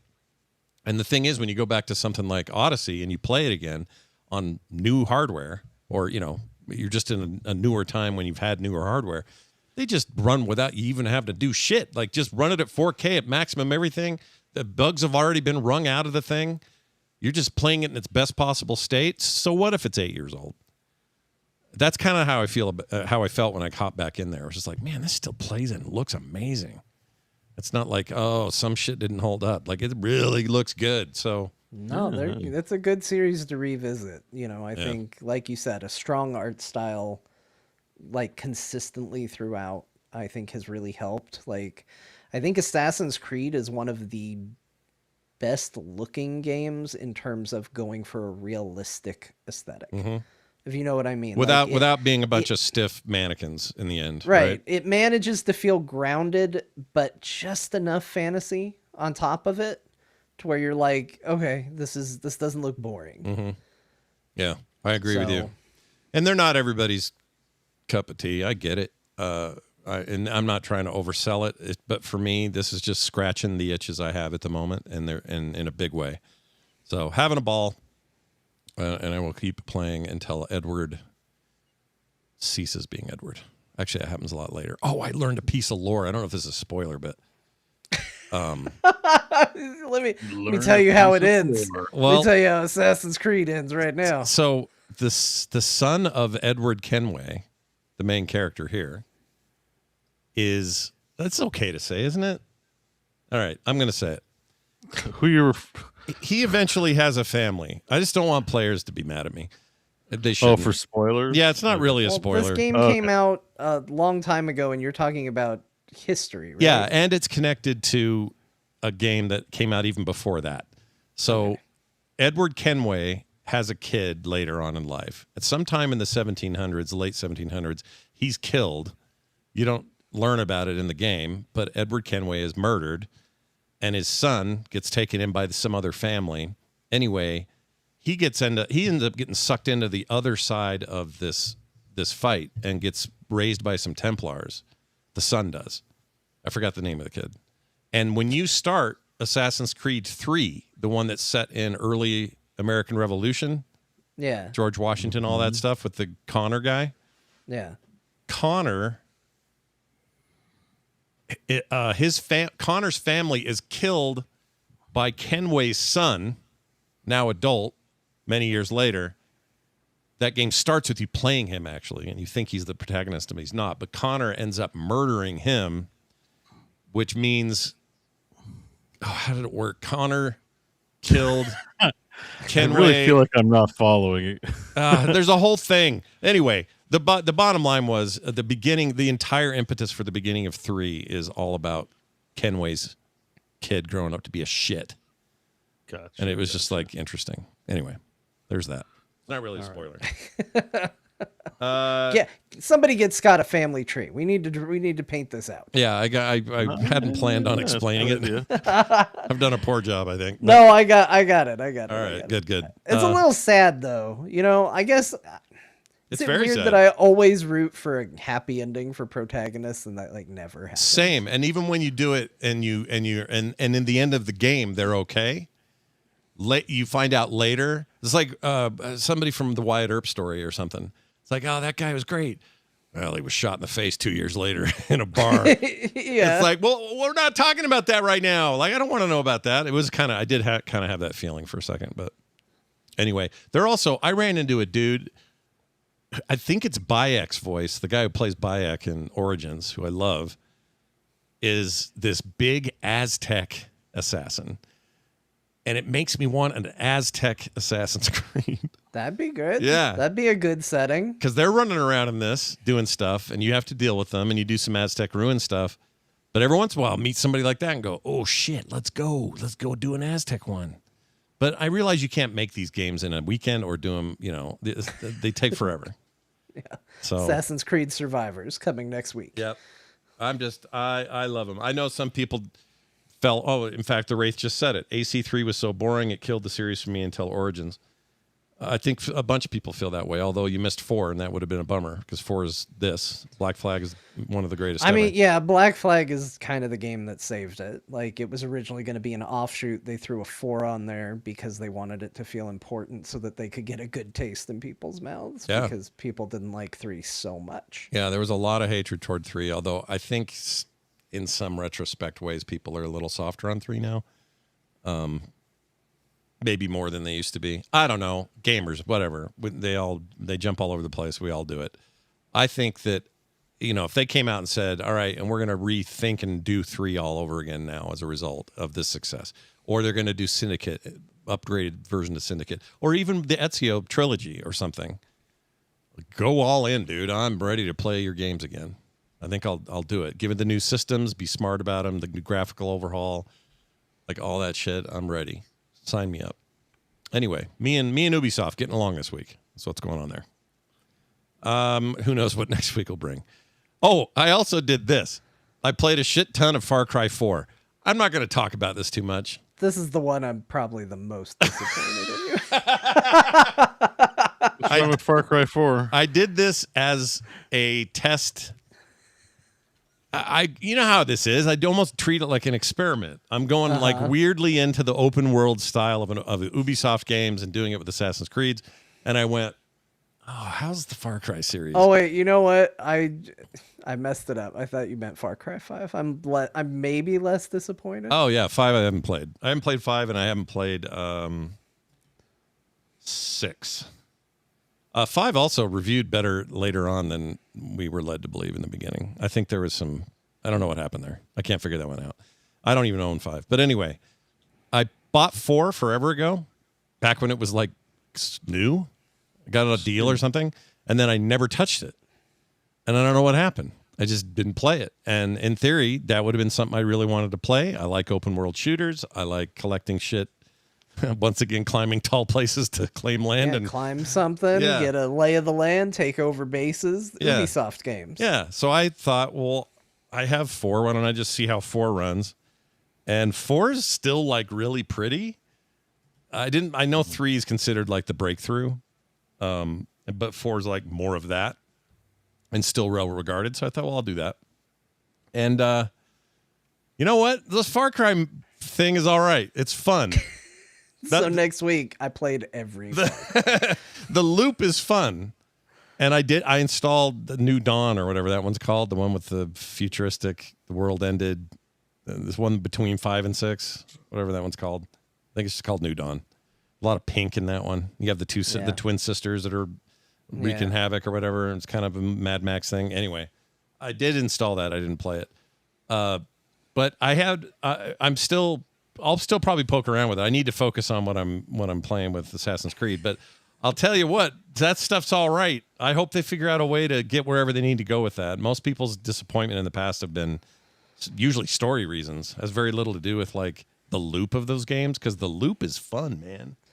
I think Ubisoft fatigue is a real thing. I think for a lot of people, when you take every couple of years off, it's easier to not feel it. You know, like if I don't play every Assassin's Creed, so when I happen to play one, I'm like, oh, this feels fresh and new and exciting. I think if I played every Assassin's Creed, I'd maybe be getting kind of sick of it. I kind of felt that same way about Far Cry. Like, I think I played 3 and was like, oh, this was super fun, and got really excited about 5, and I think I played it too close to one another. But even then, I finished 5, but then it was like, oh, hey, here's 6 right around the corner. And I went, no, I'm good. I don't need more of this. So I think you like the loop. So I think maybe it doesn't wear itself out for you as fast. But I think Ubisoft, I think a lot of people just get fatigue with the sameness of their games. And I think your mileage may vary on how much of that you can tolerate. Yeah.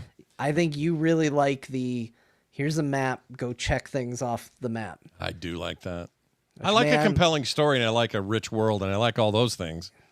But I really like it when it's not the same as just a sandbox. There's something else going on with these. But I'd like that there's a loop to it where my dopamine just resonates with it. That's what it is. My receptors are like, oh, yeah, that felt good. Let's go do another one. I get that with like every town I take over. If I see a bunch of dudes I'm going to go assassinate slowly one by one, or a place I'm going to come in guns blazing, or a ship I'm going to attack, it's like another one of these. And when I do it, my body goes, that felt good. Let's do it again. That's what I like. So anyway, that's where I'm at right now. We'll see. Maybe after this week I'll fatigue out and I won't do it for a while. I don't know, but I'm enjoying it. And maybe I may or may not have installed what's the other? Oh, the Ghost Recon game. That's the most recent one. I may have installed that. I didn't play it, but I installed it. Oh man. Another big world, another bunch of places to unlock, bunch of stuff to rescue. No. What are you doing? I don't know. I think the thing that it's not like what I'm feeling, I don't think is like a disappointment. It's just like, it's like somebody who never finishes anything telling you about all the things they're going to do tomorrow. No, you're right. You're not wrong. It seems manic. It may well be. There's this Aztec chick, by the way. Check her out. She's awesome. I shouldn't say chick. She's a nice young lady. Anyway, let's we'll keep it moving here. But I also cracked open Grand Blue Fantasy Relink because it was gifted to me as a birthday gift from Dirty Llama on Steam. Oh, very nice. Wanted to thank Dirty Llama for that. I didn't do much. I kind of got as far as I could in an hour before I had to go to dinner or wherever the heck we were doing, and I haven't had a chance to do much more. Probably have to back burner it until this Ubisoft obsession goes away or something, but I'm very much looking forward to cranking on that. So big thanks to that. I didn't get the the expansion that's supposed to be good, the Endless Ragnarok. Oh yeah, because you were telling me about that. I thought that sounded pretty good. Yeah, it does sound good, and it's getting great reviews, and it seems rad. But I figure if you're gonna have the base game, you should probably do that first, and then makes sense. Not get crazy, because it doesn't really. As far as I know, it doesn't affect the base game. Maybe it does. Anyway, I'll have to look at it. It's also cross-platform now, cross-save. So, in theory, if I pick up the PlayStation version again, I could cross-save it with that. I don't know why I would, but maybe I will. All right, that is what I did there. I've made progress on Elliot. still a great game. I played that while I was out of town for my birthday. That was all I played, actually, when I was out of town. And a couple other indies. There's this game called Mindgian Renegades, I think is how you say it. And I just got it and just cracked it open. And at first glance, it's like, oh, a pixelated top-down roguelike of some sort. Sure aren't a shortage of those. But I think, speaking of loops, I think maybe they have something there with their loop. It's a combination of ideas from Vampire Survivors in things like leveling up from XP being dropped and then spending it on perks as you go during a run. But it's done without constant... there's bullet hell to it, but there are breaks between it because there's exploration and mining. So you might have a moment of chaos and things swirling around you because you chose a card that gives you a fireball that swirls around you. But it's not like one of those where you're just constantly fighting a giant horde. You have other things you could do between things. And it seems kind of interesting. So more on that next week. I don't know. I can't say, too much because I don't know. That's what I got up to. John, outside of washing Star Wars shit, what'd you get up to this week? Hold on. The one thing I had to look up, because there was one Ubisoft game you didn't talk about, and I was like, I'm shocked this isn't the one he went back to. What do you got? How long till you go back to Immortals Phoenix Rising? I really liked Phoenix Rising, but that's a good question. And install. I don't know. Like, the problem with that game, not the problem. It's not a problem. I played that kind of recently again, like less than a year ago. And for whatever reason, I don't feel super compelled to, but I don't know why that is. It's a great game. That game's awesome. Like, you liked it too, right? We were both into that. Yeah. It was a great game. I wish they'd do more or have a follow-up or something. Maybe they will eventually. I don't think that game did well for them. Yeah. I don't think that game was a success. They were trying to out Zelda Breath of the Wild, and well, the weapons didn't break, so I can tell you one category they out Breath of the Wild. Yeah, that was good breath. Yeah. That was good breath. Well, anyway, so yeah, that is not currently installed, to answer your question. Okay. But you went back to an old game too, Mr. Marvel Knights Midnight Suns. What's going on? What's going on there? I'm playing Marvel Midnight Suns.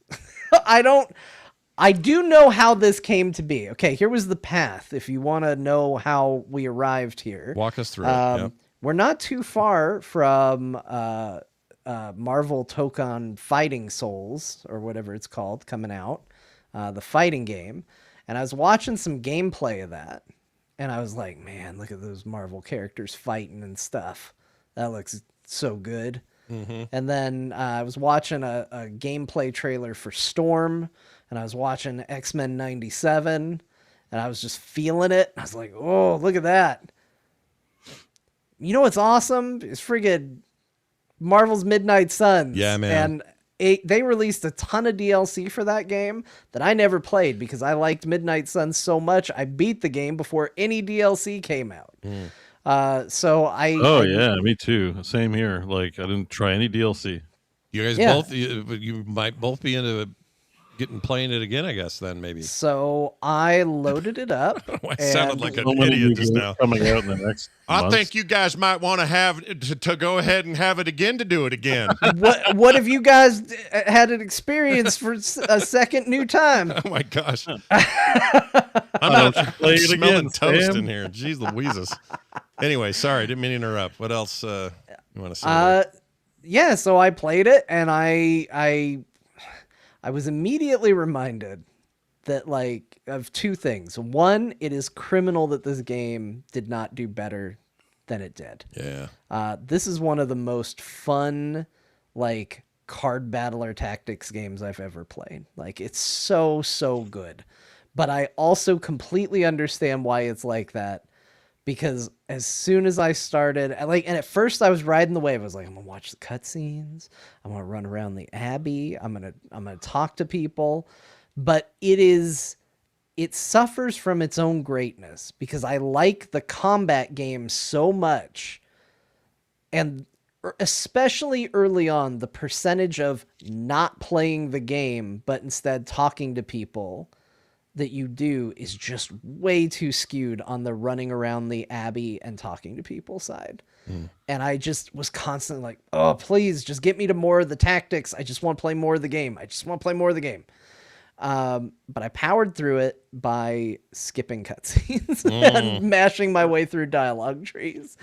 And as soon as I did that, as soon as I just accepted that I was not going to go on a narrative journey and I was instead just going to play fun tactics games with Marvel characters, I started having a lot more fun, and I got all of the DLC characters, and I've now played all of the characters, and I was pleasantly surprised by how much I like Deadpool, because usually Deadpool, especially in video game form, is a bit much for me. But I actually thought his depiction here was really good. His moveset is really nice. It's not over the top. Like, it's a good balance between he pulls out guns and shoots people in the head, and he does the SpongeBob SquarePants imagination and gives you resources by doing it. You know, like, it's not all whimsy, but it's a little of both, like you would expect with Deadpool. Do you think the game suffered during its initial lack of success because of these narrative, the bogging down in narrative? Do you think, or I guess what I'm trying to say is, you think that's how everyone else felt, or was it? I think that's a criticism that people felt. Yeah. But to me, you have sales. If, like, you have to have sales to have that be the problem, right? Yeah, and yeah. I don't think the game sold well. Yeah. The I estimates think- are like 750,000 units to about 1.5. I think pretty probably low. the biggest problem is around the same time that this game was trying to get attention and eyeballs, there was another video game with the same antagonist coming out, sucking up all the oxygen in the room, which was Diablo 4. Oh yeah. Because literally this is a game where you fight Lilith, and it looks like the exact same Lilith. It's wild to me. Like, when she first comes out in this game, I'm like, why is it the same person? Like, How are they doing? How are they not suing each other? What's going on here? like, what is this? Yeah. I think this game is really good, but also tactics games are just not going to be for everybody. And I think you have an added layer of, like, card battler, but it's not quite a card battler. So I think, well, maybe it'll appeal to people who like card games, except it's not quite one. So maybe people who hate card games get turned away, and people who like card games are And same thing. But look, there's also tactics. Well, people who love tactics games might go, it's not enough tactics for me. And people who hate it are going to bounce. So I think it was a tough sell, but the game is just so good. And it just plays so well. And I'm happy with the DLC characters too. I think they're solid. The ones that they added is Deadpool. It was Storm.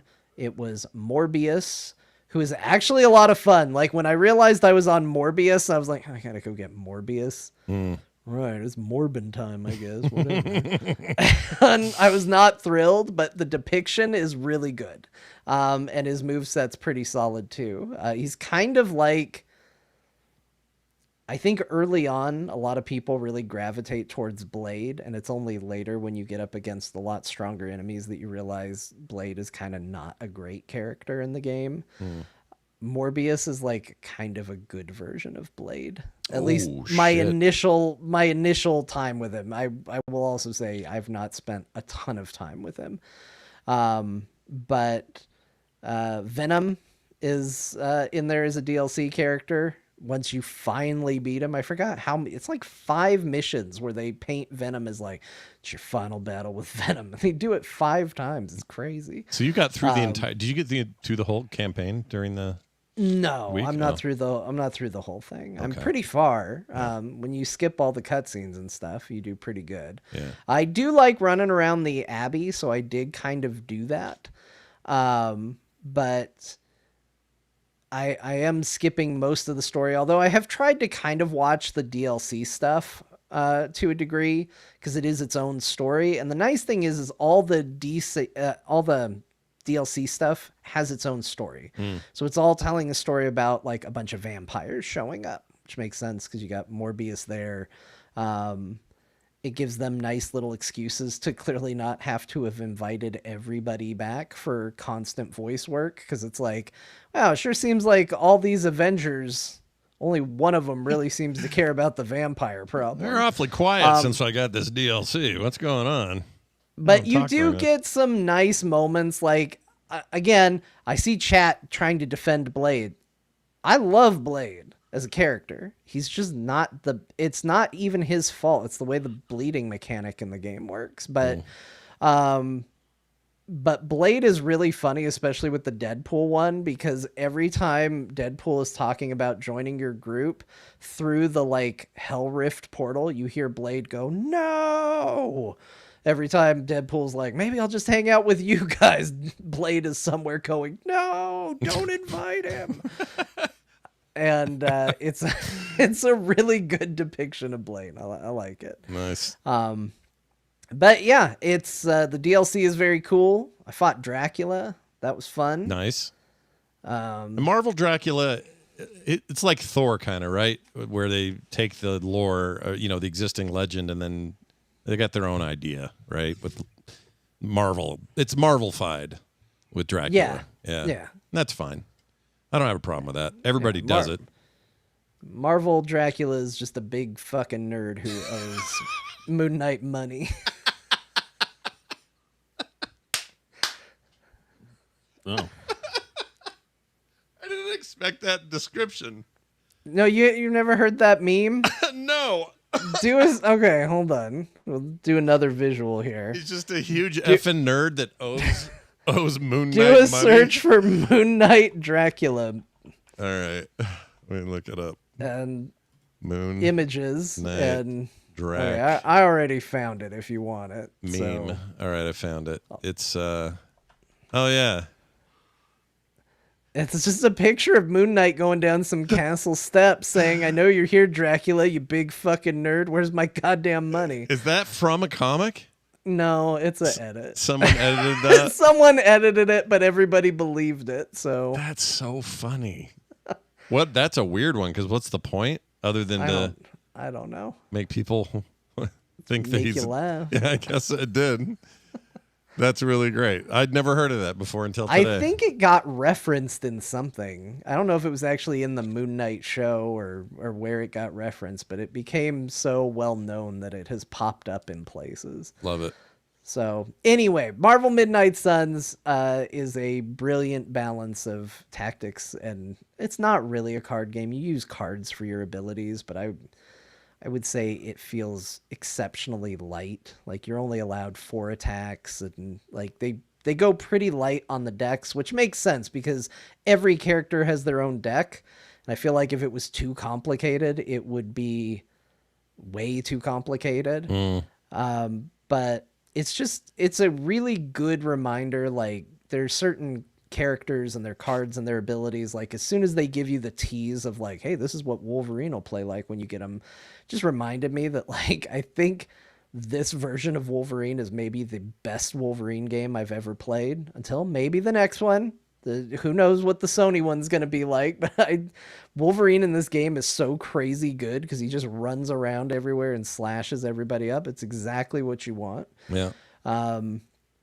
Venom operates in kind of a similar way where he's just a crazy big powerhouse, but he kind of burns out quickly. Like he has this, because I guess the idea is that he uses the symbiote for his move set. So the more you use it, it has to recharge in a round. So his attacks get progressively weaker as you burn through the resource. And then Storm, I don't love the way Storm works, but her whole thing is her cards modify after a turn in your hand. So the idea is that you don't want to spend them all immediately. If you do, they're weaker than they would be if you wait a turn with them in your hand. So they all kind of have their interesting gimmicks. Deadpool's is called Enfuego, which is every time he kills somebody, it ups his Enfuego meter, which makes his cards more powerful. But if he takes damage, it loses it. That's right. I forgot about that. The DLC characters are pretty cool. And again, that only makes it a little bit more painful that this game didn't get more love, which also shows because I have also had one crash to desktop and multiple times that I just get stuck in geometry running around at the Abbey, and I'm like, man, this should have all been patched out. Also, I think it is one of those games that what's the thing that a lot of modern games do nowadays before you launch them? Something with shaders, right? What's the shader thing? Shader compiling, yeah, compiling of shaders. I think it does it. I think it tries to do it while you're playing the game, because for the entire introduction, I was like, this game is unplayable. Why did they? How am I on a modern system, like a powerful PC, still having this much trouble with the game? And after about 3 minutes, all of a sudden, everything ran smooth as butter and there were no issues whatsoever. Yeah. Chat's And saying they think that that's true. It's doing it in real time. Yeah. Yeah. And I've noticed a couple video games do that. And I'm here to tell you, video games, just have us compile the shaders. Yeah, I don't mind doing it at the top. Like, Enough other games do it. It is a lot better than your game playing like shit for a little bit. agreed. Put a And menu then- option just to be like, decide if you want to struggle or compile the shaders. Yeah, That's exactly. true. I think Lego Batman lets you do that. I think that's true. That's in the toggles in there. Yeah. Which I is think a it really- says that's a- like, hey, yeah. compiling shaders and you can launch anyway. Yeah. Yeah, I think that's right. And it will try to do it during gameplay or if do it all at once. I'm a do it all at once kind of guy. And it's not every time you launch it. Some games cache that stuff. So you end up with like no wait at all. And that's already done. And if asked to do it again after a patch, that's fine. Go ahead. Yeah. I don't care. This should Like, be the new way. Yeah. Load times have kind of disappeared from video games in a lot of ways. I'm fine with an upfront one if the game's going to run better. Yeah. Especially when you're getting into like cutscene territory. Like if it's making menus and stuff a little jittery, that's one thing. It's still not good, but it's one thing. Yeah. If it's like, here's our game and this is how you're presenting yourself, your first experience playing the video game is choppy. Like that's terrible. That's not good at all. No, nobody wants that. So I have a skin. Speaking of Moon Knight, there's a skin. This isn't it. This is from the TV show or something. But I have a skin in Assassin's Creed Origins that looks just like this. yeah, do you? Yeah. It doesn't have the moon because You get to be Yeah. Actually, that's kind of funny because that would tie into because he's all Egyptian gods. And Yeah, stuff, right? basically. Yeah. It would be perfect actually, but I don't know that they had the rights, so they just kind of made one. I also have this undead one where he's like constantly dripping sand off of his like mummified. It's really cool. I'm telling you right now, Origins is awesome. People should play Just like Origins. how in Odyssey you can get very Wonder Woman adjacent, but not quite. Not there. quite there, just enough to stave off lawyers at Disney, you know. Yeah. Well, this is great. Midnight Suns, always a banger that didn't get enough love. Yeah, I had other things I really wanted to play this week, and it has just kind of consumed my time, and it's definitely a one more turn game because I was playing it while the family was out doing something, and they're like, "We're gonna be gone for a while," and they got back, and I started to say, "Oh, that was so fast," and then all they were doing was complaining about how long it took, and I realized I just lost a lot of time to Midnight Suns. Is what happened. Quick question before we move over to Bo's games. Do either of you know what I put this in Discord earlier, but what your most hard drive taking currently installed games are? Just curious. Ended up looking at this. Installed? Yeah. Assassin's Creed Valhalla, which I reinstalled, is currently at 158.78 gigabytes. That's the largest, I think the largest I have in my entire library. Diablo 4 is right there at 158.64. It's just barely below it. And then Forza, Shadows. How do I sort by size? So you just do, you click on library. It's different than the normal library view where you're just launching. Hold on, let me pull this up. There it is. Okay, so if I go over here. Oh, I see it. Sort by size on disk. Yeah. So you can go library. My biggest one right now is Final Fantasy VII Rebirth, followed by Baldur's Gate, followed by Ace Combat 7, one day Ace Combat 7, then Final Fantasy 13, and then Midnight Suns. So what My all games is 0, so I can't provide this information. Your all games. What does that mean? The thing you're looking at, all games. See where Oh. it says? Yeah, mine's at 0 because I categorized every game in my library. What? Oh my god. Bo, I want to know more about this. So what did you? Okay, let me share my screen. I'll show you. Because I've been thinking about. I mean, I've got what does it say here? 3,144 games. But I would love to do this more. Like have smart, categoric.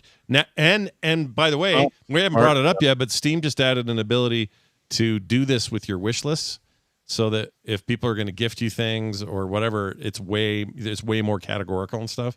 So this is good. This would be good to hear how you do it. Do you see my screen? Yeah. Okay, so if this button here is like what's installed versus what's not installed. So every one of my games, I usually use a different view though, but every one of my games here, like see how they're all categorized. I made categories No way. for all of them, just in my own categories: auto battlers, CRPG grades, factory games, This is the real chore core. installation, person action adventure. So they're all here. So you might click on one. What are my single player FPSs? And boom. I love this idea. So I can do that now. And when you go to just click what's on installed, it only shows my favorites. Right now I got this stuff installed. I've got Thronefall, Survival. Like I'm downloading some VR. Where do you put work massage in that category? In those categories? Yeah. Hang on. I have a category of the Gooner games I've bought over the years for fun. Let's see what's in here. Ooh. Awesome. What's it called? Ooh? Yeah, it's called Ooh. Oh wow.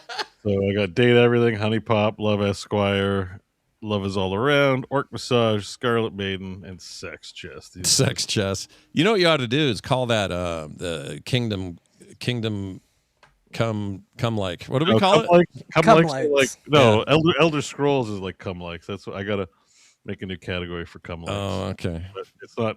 No, Gooner games are not come likes. That's like it's games like Kingdom Come where it's a first person and you don't have pants Yeah. and you got to do laundry, that kind of thing. Are people Anyway. traumatized by seeing Bo's actual eyebrows right now? Like his actual eyebrows? Oh, it's about time. I think the joke's over. You I'm think sick- so? Yeah, I'm done with it. All right. I think so. Got some YouTubers that are going to be either sad or stoked. I don't know which they're going to be. They'll move on. They'll I mean, maybe I'll bring it back. I don't know. I love it, dude. Maybe it's just a break. It's just Yeah. I don't think about it. It's mostly I don't think about it, and I didn't think about it now. I can't believe it's gone. So Well, you kind of made me want to categorize stuff, even though it's kind of a monumental. it took some thing. time. I can't remember what I was doing while I was doing it, but I got sick of sorting through my games. Good Christ! Try finding I don't. No offense to the Steam Tag community, but you guys are ass at making the categories that I find useful. Yeah. I think they everything's an RPG. Does it have a menu? Is there a strength stat? It's an RPG. It's like, no, Doom is not or whatever is not, maybe not Doom, but something ridiculous is not in my books an RPG. Sorry. Yeah. So I had to come up with my own categories so I can make sense of my library and find the things I'm looking for, right? So Sure. I'm still missing a lot of categories that I need to do. And some things like Yakuza just gets its own folder Right. because I just want to know where all the Yakuza is. Yep. Same with Metroid. Well, Metroidvanias are easy, but Borderlands as well because, they just put them in their own thing. Yeah. Yeah. That's awesome. You inspired me to want to do that. It's a big job, Yeah. but it might be fun to do. It's a big job, but nobody has to do it. That's right. And there's zero reward on like a proper No, you know there what you got to is. do? Someone should make a game that goes in and does this to your library, but through a game interface, and you're organizing like a video game store in the 90s, and I'm just like putting No, stuff but on shelves and shit, and then There is a reward. You can find your shit.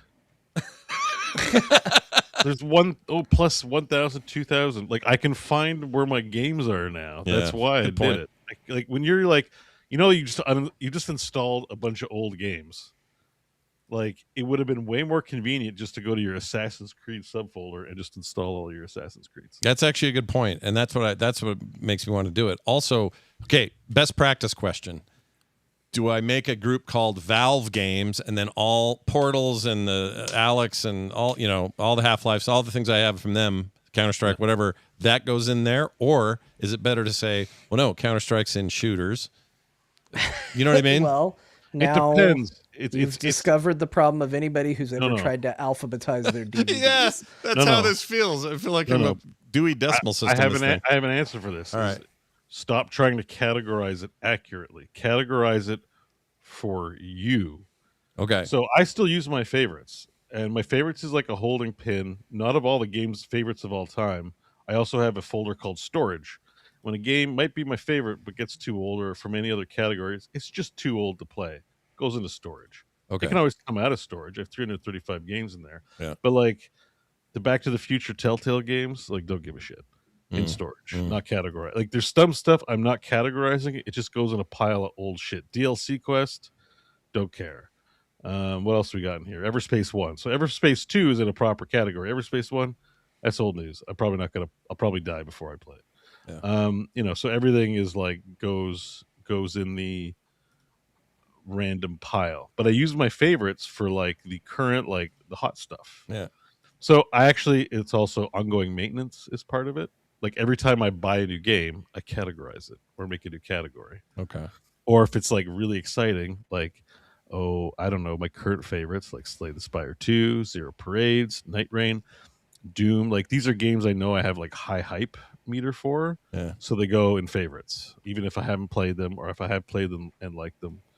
Everything else goes into a category where I can find it. So your Valve games, like my Valve games are actually some of them are in VR because they're VR games now. Right. So they're in my VR game category. Okay. But they can share different categories, right? Yep. You can also put them in multiple categories. That's what I mean. Yeah. So my sense of decorum doesn't like doing that except with favorites. So my rule is it can only be in more than one category if it's a favorite and then another category. Okay. But I sort of hate seeing them in two spots. It grinds my gears a little bit. So I do that as minimally as possible. Interesting.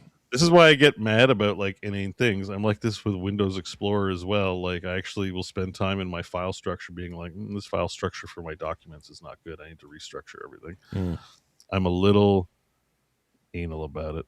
I think it makes less sense in 2026 where everything's dynamically findable and whatever. And it's like, back in the late 90s when you're doing CD and file name in DOS and put your files where you need to find them because you got to do a dir to search everything in the directory. Yeah.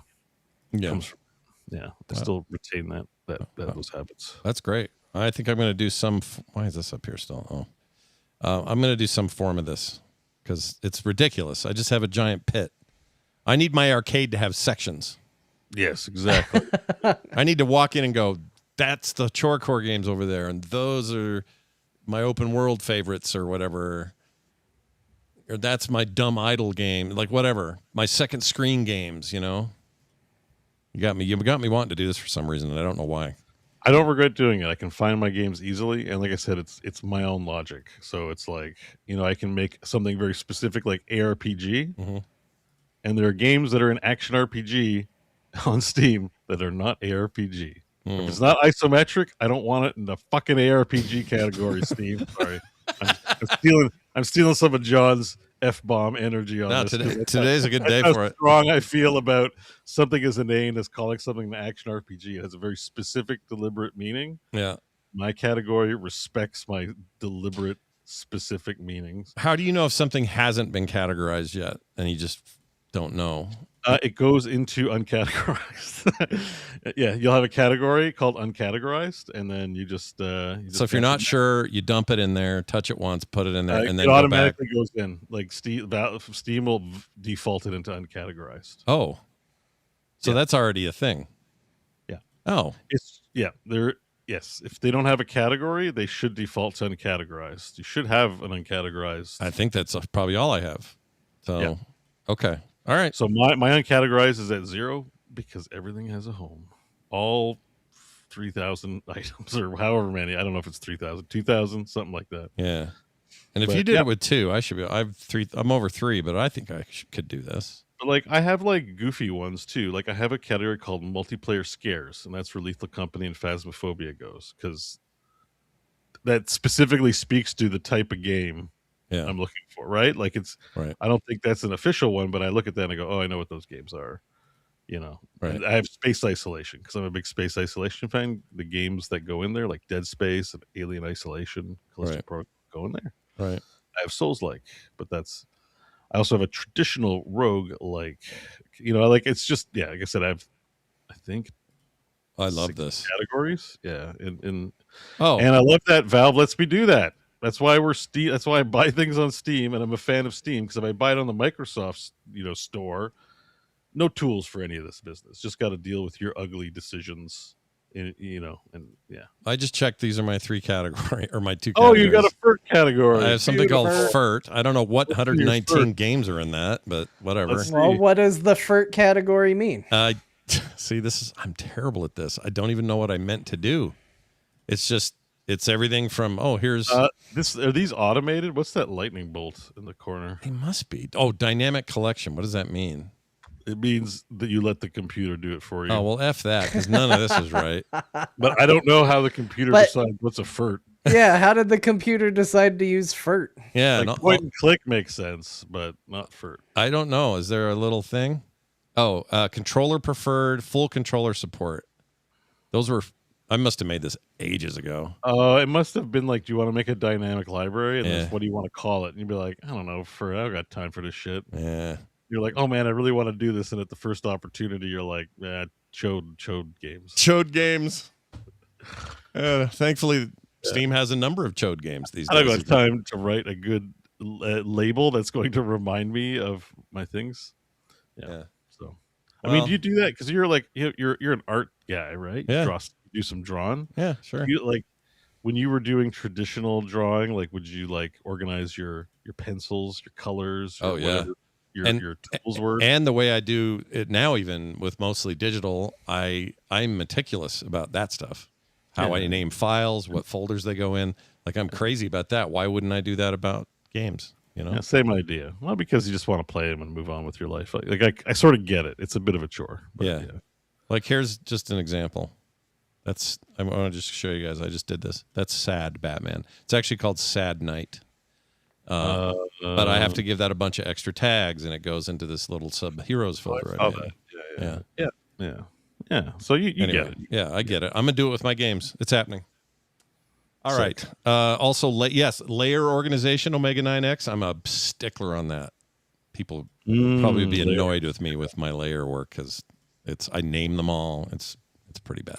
No, I didn't realize how elaborate layers can work with drawing. Oh yeah, Like I was watching you or maybe Carter do like their layers. yeah. I was like, wait, you do that many layers? Oh Like, yeah. She does more than me. I think it was you, but I think I've watched you both draw at various times, so I think you both share a technique probably a little bit on that. I Mhm. assume. Yeah, we have some similar So- habits. I think. Yeah, it's like you kind of draw a trace layer and then you draw like inks or whatever, something like that, and it just can vary, and then you do like an experiment on a different layer. That's Mhm. crazy. Yeah. I couldn't have the discipline to do that. Yeah, Like another layer. I want the picture to be done already. it does take some. You have to kind of get into these habits because when you need that and you didn't do it, it's a nightmare.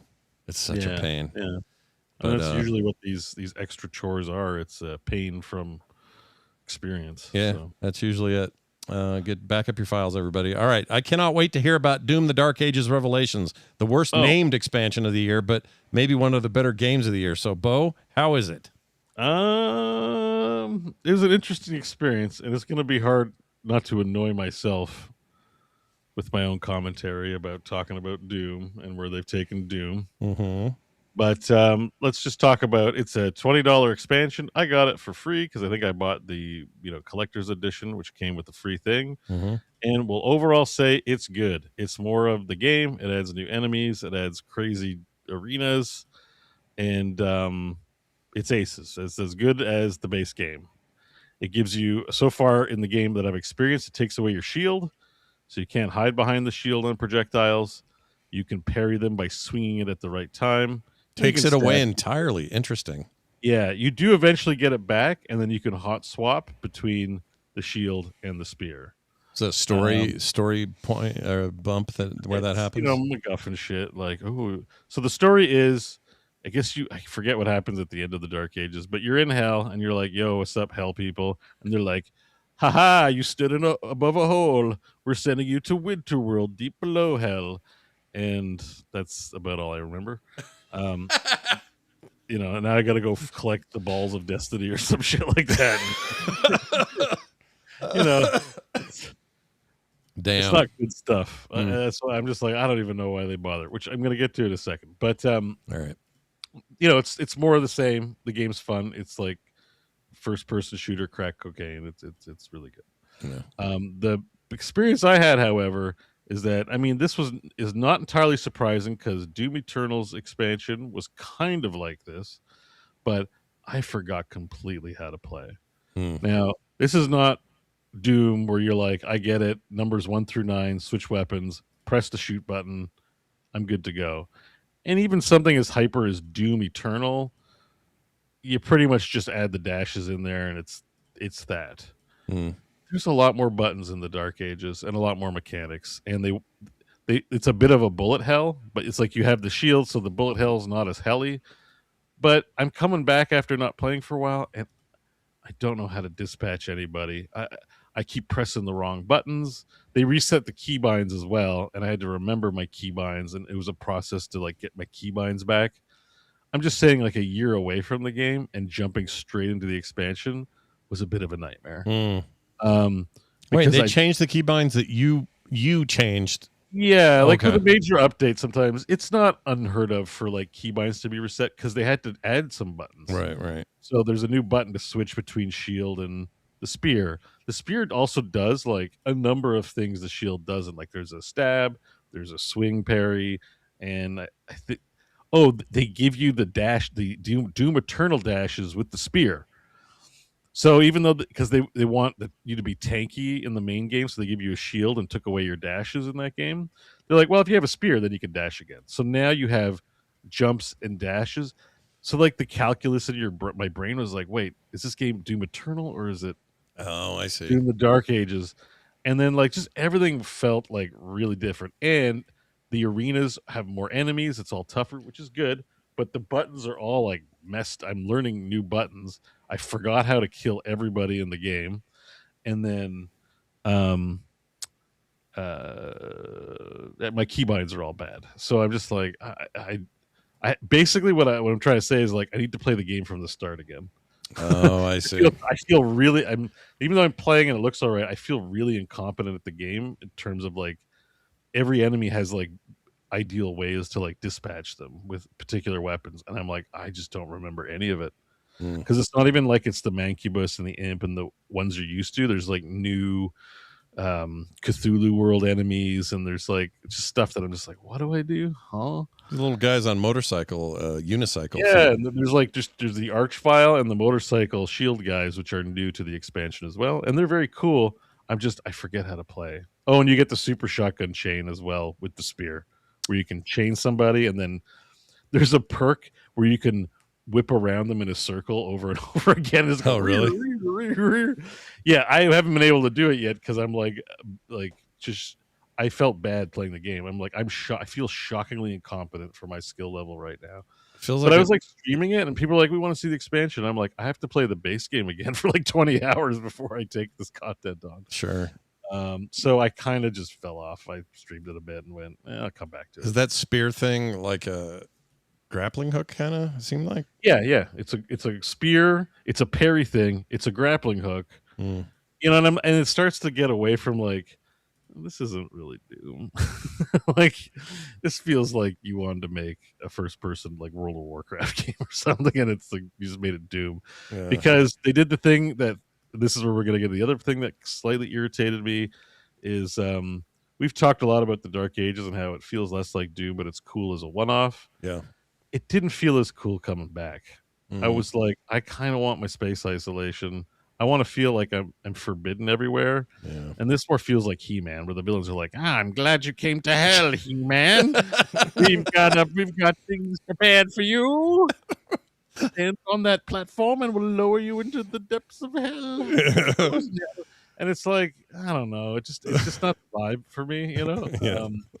And then like they break his armor breaks, so he looks like He-Man. He's got a loincloth and some chest straps. Mm. Like they literally make him look like He-Man. And I'm like, I'm not digging it. This is dumb. Not into that part of it. I hate the Slayer legend, but they're like, it's the Slayer. He's basically He-Man. They're all afraid of him. They're all shockingly incompetent around handling him.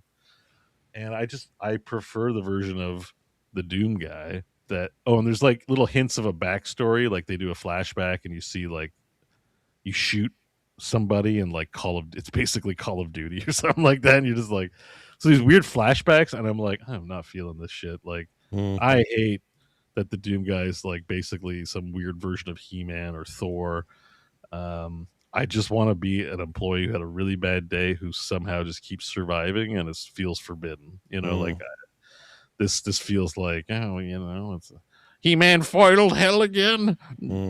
I think get you. I think there's a thing going on here. I may be wrong, and I don't have any friends or anyone that works at id or worked at id based on the layoffs. But it seems like it's probably hard to make the thing you just described, the space isolationist having a bad day, everyone's afraid of me thing that worked so well in 2016 as a comeback. I mean, to do it again though, I think there's a risk. The risk is they don't want it to feel like a boomer shooter that has nice graphics. Do you know what I'm saying? I went down the rabbit hole and I was like, you know what's due for like a full remake? Doom 3. Doom 3 is because it looks a lot like, in the early goings, plays a lot like a survival horror game, like but it Dead turns Spacey. into, especially with the expansion, it turns into Doom as Doom. Mm-hmm. It looks like shit now, even though it was hype back in the day. Shockingly, actually, if you can get it running in VR, it actually works really well in VR, like the atmosphere, because you're just an employee showing up. Like the NPCs might acknowledge you, but not really. They got their own agenda. They don't give a shit about you. You're just there. And like when you do your forays into hell, it's like, oh, I took a teleporter and I'm in hell, and like the denizens of hell don't care about you. No one cares about you, so you're killing a lot. Big deal. That's like Monday in hell. Like it's big effort for you, but hell is not hell should not be impressed by Doom. And I think what I hate about the Dark Ages is everyone's like, oh no, it's the Doomslayer, the most important mortal in all of mortal history. How does he do it? Where does he come from? And I just decided, like, when I was playing it, I'm like, I hate this. I just, like, a light switch went off and I was like, this is lame as shit, honestly. So yeah, I think you get away with it in Doom 2016, which is really good because they don't explain much to you. You kind of get that vibe, even though you wake up in a coffin and all that stuff. You just got to not do it. It's like small touches just to be like, not do that shit. And so they've laid that groundwork over the course of the first two games, and now it's like here on full display. Like, yep, you're a superhero, you know. And it's like, okay, it's not really Doom to me.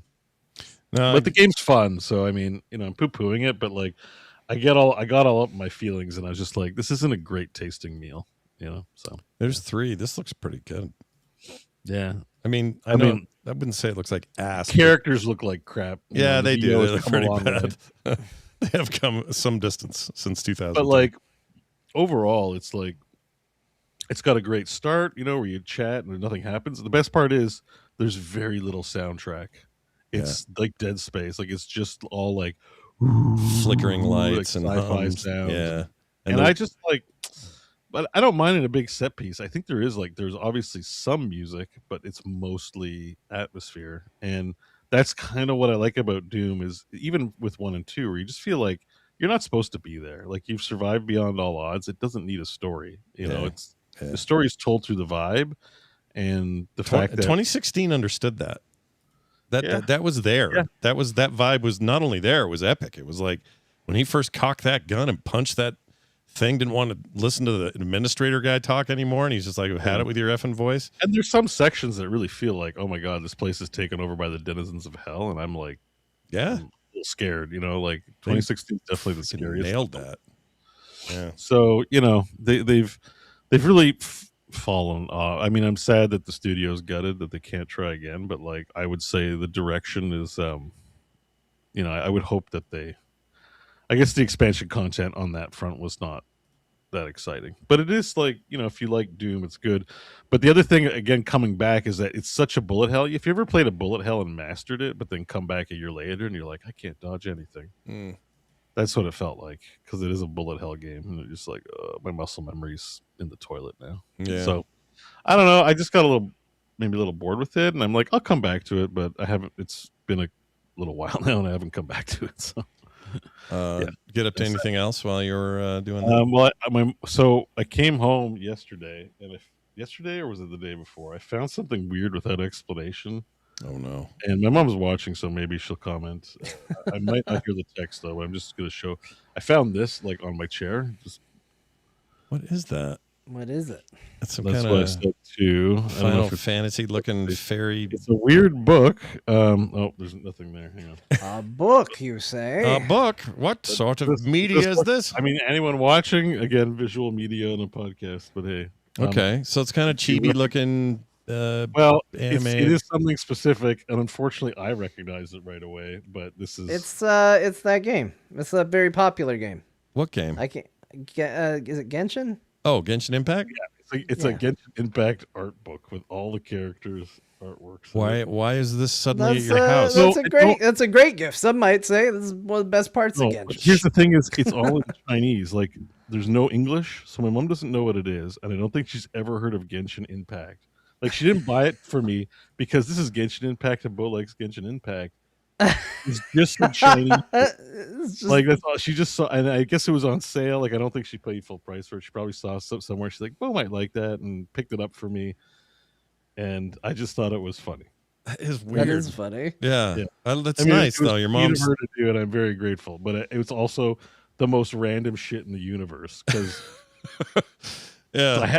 I have so many favorite games, and I have none of their art books or paraphernalia. But now I have an art book for Genshin Impact, a game that I'm lukewarm on, And in a language you can't read. and angry with respect to gacha stuff. Yeah. So That's anyway, amazing. now I can look at pictures of Nicole. Digital Hype says now she knows you're a weeb. That's great. She's always. That's great. I love it. But anyway, so that's just a bit of show and tell. I got a Genshin Impact art book, everyone. Nice. Art book. Nice. Art book. Very, very good. Yes. And you played some more Night Rain. I played more Night Rain. I'm hard stuck at Depth of Night 4, like high end 3, 4. So I don't know. I might be getting bored of it. Some new games are coming out soon that I think are finally going to pull me off. But All right. pull me off. Oh, it's always getting a good game pulling you off. A good game. We know what folder you'll put that in too now. Yeah, ooh. The ooh folder. I don't know if I'll play Halo Campaign Evolved. Involved. Hey, I can't help but notice you're kind of busy lately. You got time for Halo? Make a little Halo time. If I helped you out with some of your chores, you think you maybe play some Halo? Yeah, so I don't know. I might still end up picking up Halo because it looks like a big to do, and the first one's kind of goated, and I might be interested. But I am going to play. I'm pretty sure Beast of Reincarnation, which is out in 7, 8, 9, 10 in 10 days. Let's see. Beast of Reincarnation. That is the Game Freak, the Pokemon Company's Sekiro game. Oh yeah, that's right. Like the name always lands weird in my head, and I don't remember what it is until we talk about it. Now I remember August 3rd. I like the protagonist and the style of everything about the game is just kind of like screaming like, "Oh, I want to play this," but I'm still not. I'm not sure if it's any good. You know what I mean? It's not like it's a franchise where I'm like, I know it's good, but it looks Stellar Bladey, and I don't know. These guys are, they launch games in good states. I guess this isn't like going to be a beta launch. I don't think. It's going to be. Here's a proper ass, full ass game. Looks gorgeous. Are you mad they called it an action RPG in the tags? Yeah. No, absolutely, it's a crime. Like if we were in Bowland, if you called this an action RPG, I'd be like, crime, jail for you, sir. Yeah, straight to jail. Yeah. Action RPG has a specific meaning. It's the Diablo branch of isometric. They don't always have to be isometric, but mostly isometric games. Yeah, no, I think I agree with you, even though I know there are people in my life. I don't life mind the who disagree Souls-like with me. tag. We don't know, but I don't mind the Souls-like tag from what I've seen so far because it seems Sekiro and that falls under Souls-like. But it's definitely not an RPG. Game Freak Oh. It's also there's another tag here which I don't know how I feel about it, but it's kind of funny. Dogs. Dogs. Dog tag. Dog tags. Yeah. What else is under the dogs tag? Hang on, I got to find out. All the Metal Gear Solid games. Yeah. Probably Halo or Fallout 4. It's got I'm a gonna good go dog. to top rated. Wobble Dogs. Oh, Wobble Dogs. Wobble Dogs is great. Yeah. Yeah, fun game. There's Really one called trippy. Duronko Wanko. Sure. Overwhelmingly positive, dude. Why haven't we heard of Duronko Wanko? I've never heard of Duranko Ranko. Are you kidding? Hang on, I'll send you the link. It sounds like a cocaine dealer in a Miami Vice episode or something. Yeah, here we That's go. All Duranko put in this- Rango. Yeah, Wanko. Wanko. Oh, Wanko. Sorry. Wanko. Oh, what the hell is this? All right. Wow. English reviews overwhelmingly positive. Is a Duranko action game. In this game, you can become a cute, innocent Pomeranian, make your master's home messy and dirty. Will the master be angry with me? Don't worry, because you are a sweet doggy.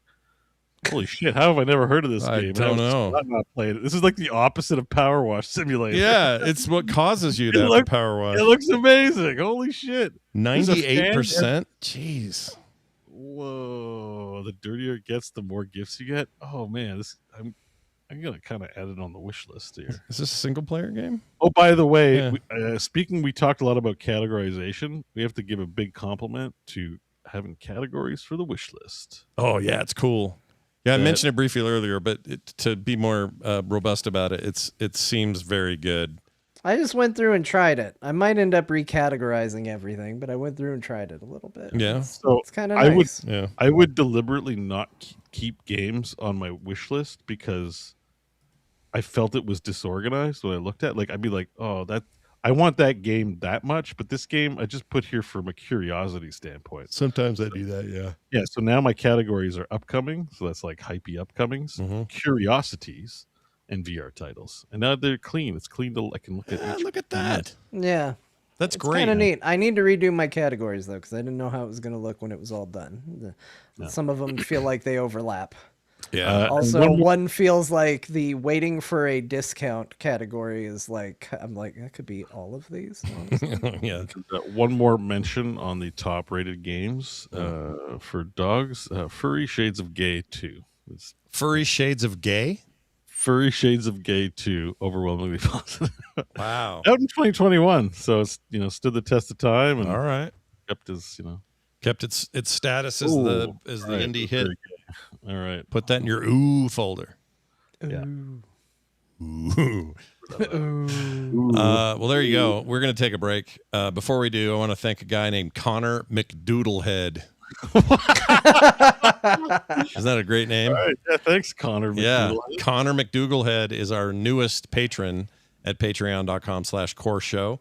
You can be like him and support the show and get no commercials, pre-show content every week, host specials, and more just by signing up. Just head over there and check it out. That's over at patreon.com/core show. Or if you prefer the Substack, you can do that as well. And it's the same content. You can go to core.show for that. Either way, learn all about it at frogpants.com/core and join us just like Connor McDouglehead. Doodlehead. Don't know why I said Dougal. Doodlehead. I'm sure it's his real name. We're going to take a break. When we come back, we're going to have more to discuss, mostly in the way of news and stuff. As you can tell, we flipped it around this week, trying out the format a little bit more often. And we have some feedback and some other fun stuff, so don't go too far. We'll be right back. All right, I'm going to set us up for the John show, which, John, you're good for, right? You're all right over there? All Yeah. right. Put this here. I'm going to go ahead and I'm coming, Ripley. You have to pee? My daughter's gone, so I'm watching her effing dog. I mean, I like her. She's great. She's a great dog. I don't want to sound like I don't like her. I do like her, but she's so whiny when her primary owner isn't here. Okay, so let's give you a little bit of the old backing here. The Super Friends, why not? And All right, then. for whatever reason, I never get takedowns on the Super Friend theme, so It's weird. we'll keep it up. Okay, here we go. Uh-oh, put it up here.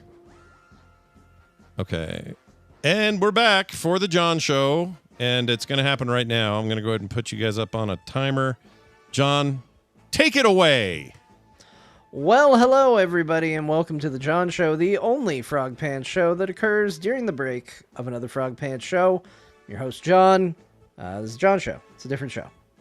It happens during another show. I already explained it. First question, John. If I wanted to start a Final Fantasy run, what game should I start at in 2026? It's a good question, but it's got a lot of answers. Like, do you want to kind of all-encompassing look at what Final Fantasy is? If so, start with the Pixel Remaster. Start with the very first Final Fantasy on the Pixel Remaster. It'll be a cozy, fun experience. If you want something a little more modern, then I would maybe consider looking at the Final Fantasy VII Remake series, or just diving into whatever one interests you. Honestly, that's probably the best answer. Find which one interests you. Look it up, because they are all very, very different. It's not like Resident Evil where it's like, here's a through line, here's a set bit of quality games you'll get. Every Final Fantasy is completely different for the good and for ill. And so it's really about what you think you'll enjoy, and that's what you should do. John, tacos or tostadas? I'm in a taco mood today. I'm going to say tacos, but that might not always hold true. That would not be a universal answer week to week. That is a John right now answer. I'm in the mood for a taco, especially a soft taco. Is what I'm particularly in the mood for. But all the lettuce gives you diarrhea, or so I've been told. John Show question. In Dispatch, which part of the superhero Dispatch part was hardest for you? I think probably... I mean, there's a part they deliberately want you to mess up, and that's the part where they're sabotaging each other. And you have to infer that there are certain characters that will not sabotage one another, but I don't think they do a very good job of getting you to infer that, which is good. Narratively, it makes sense. And so for future runs, I think it's nice if you know that, like, certain heroes will not mess with each other. I think that that's good to have. But yeah, I mean, they're intentionally messing with you. John, A or B? Go with A. You know what? You didn't explain why I had to pick. I'm not going to explain why I gave you the answer.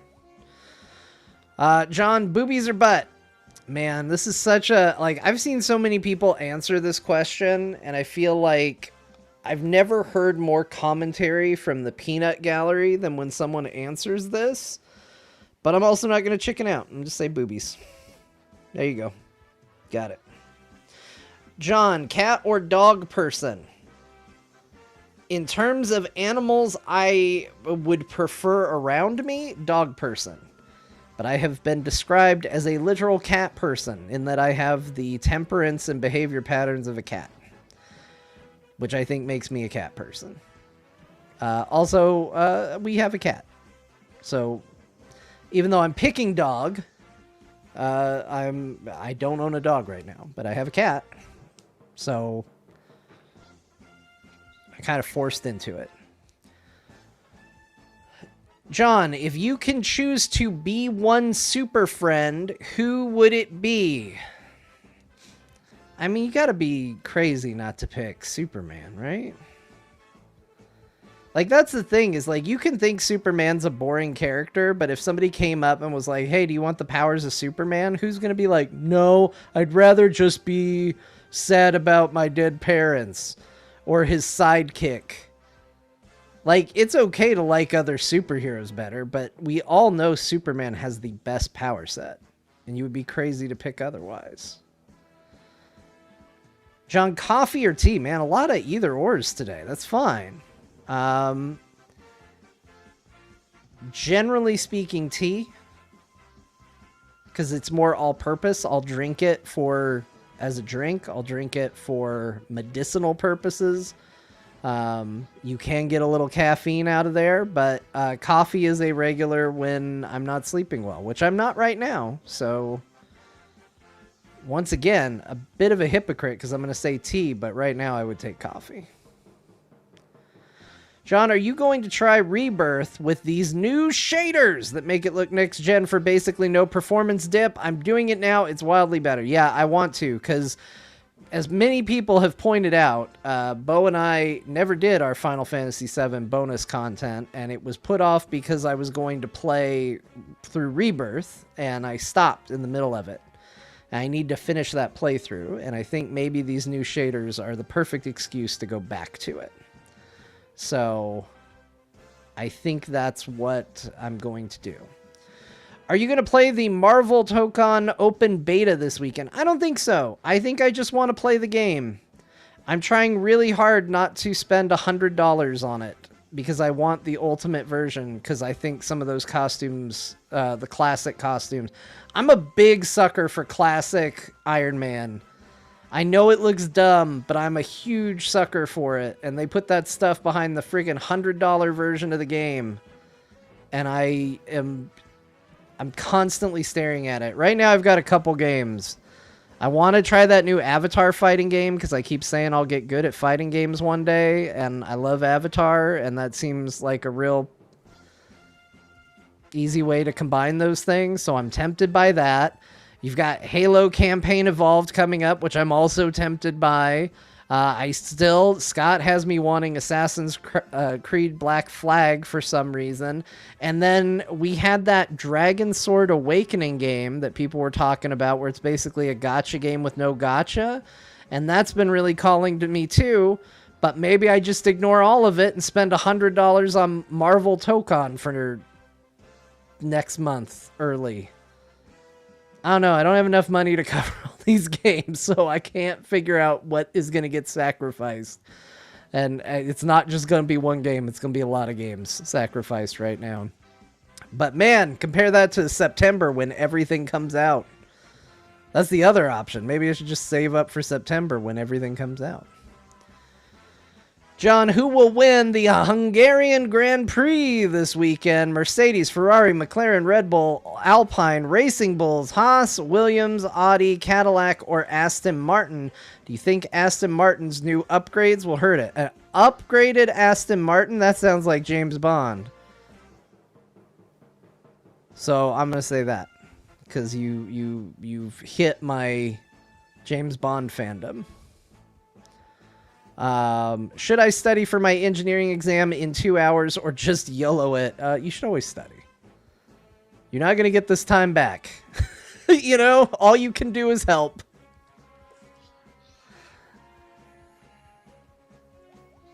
But, you know, I do agree with what Chad is following up with, which is, what are you going to do in the next 2 hours? But what if the one thing you see in that time is the difference between good or bad? Don't you want the powers of water? I would love the powers of water. But if somebody said, John, do you want the powers of water or the powers of Superman? The powers of Superman. Because he can get water. What are we doing? Again, it's okay to not like Superman or to like other superheroes better.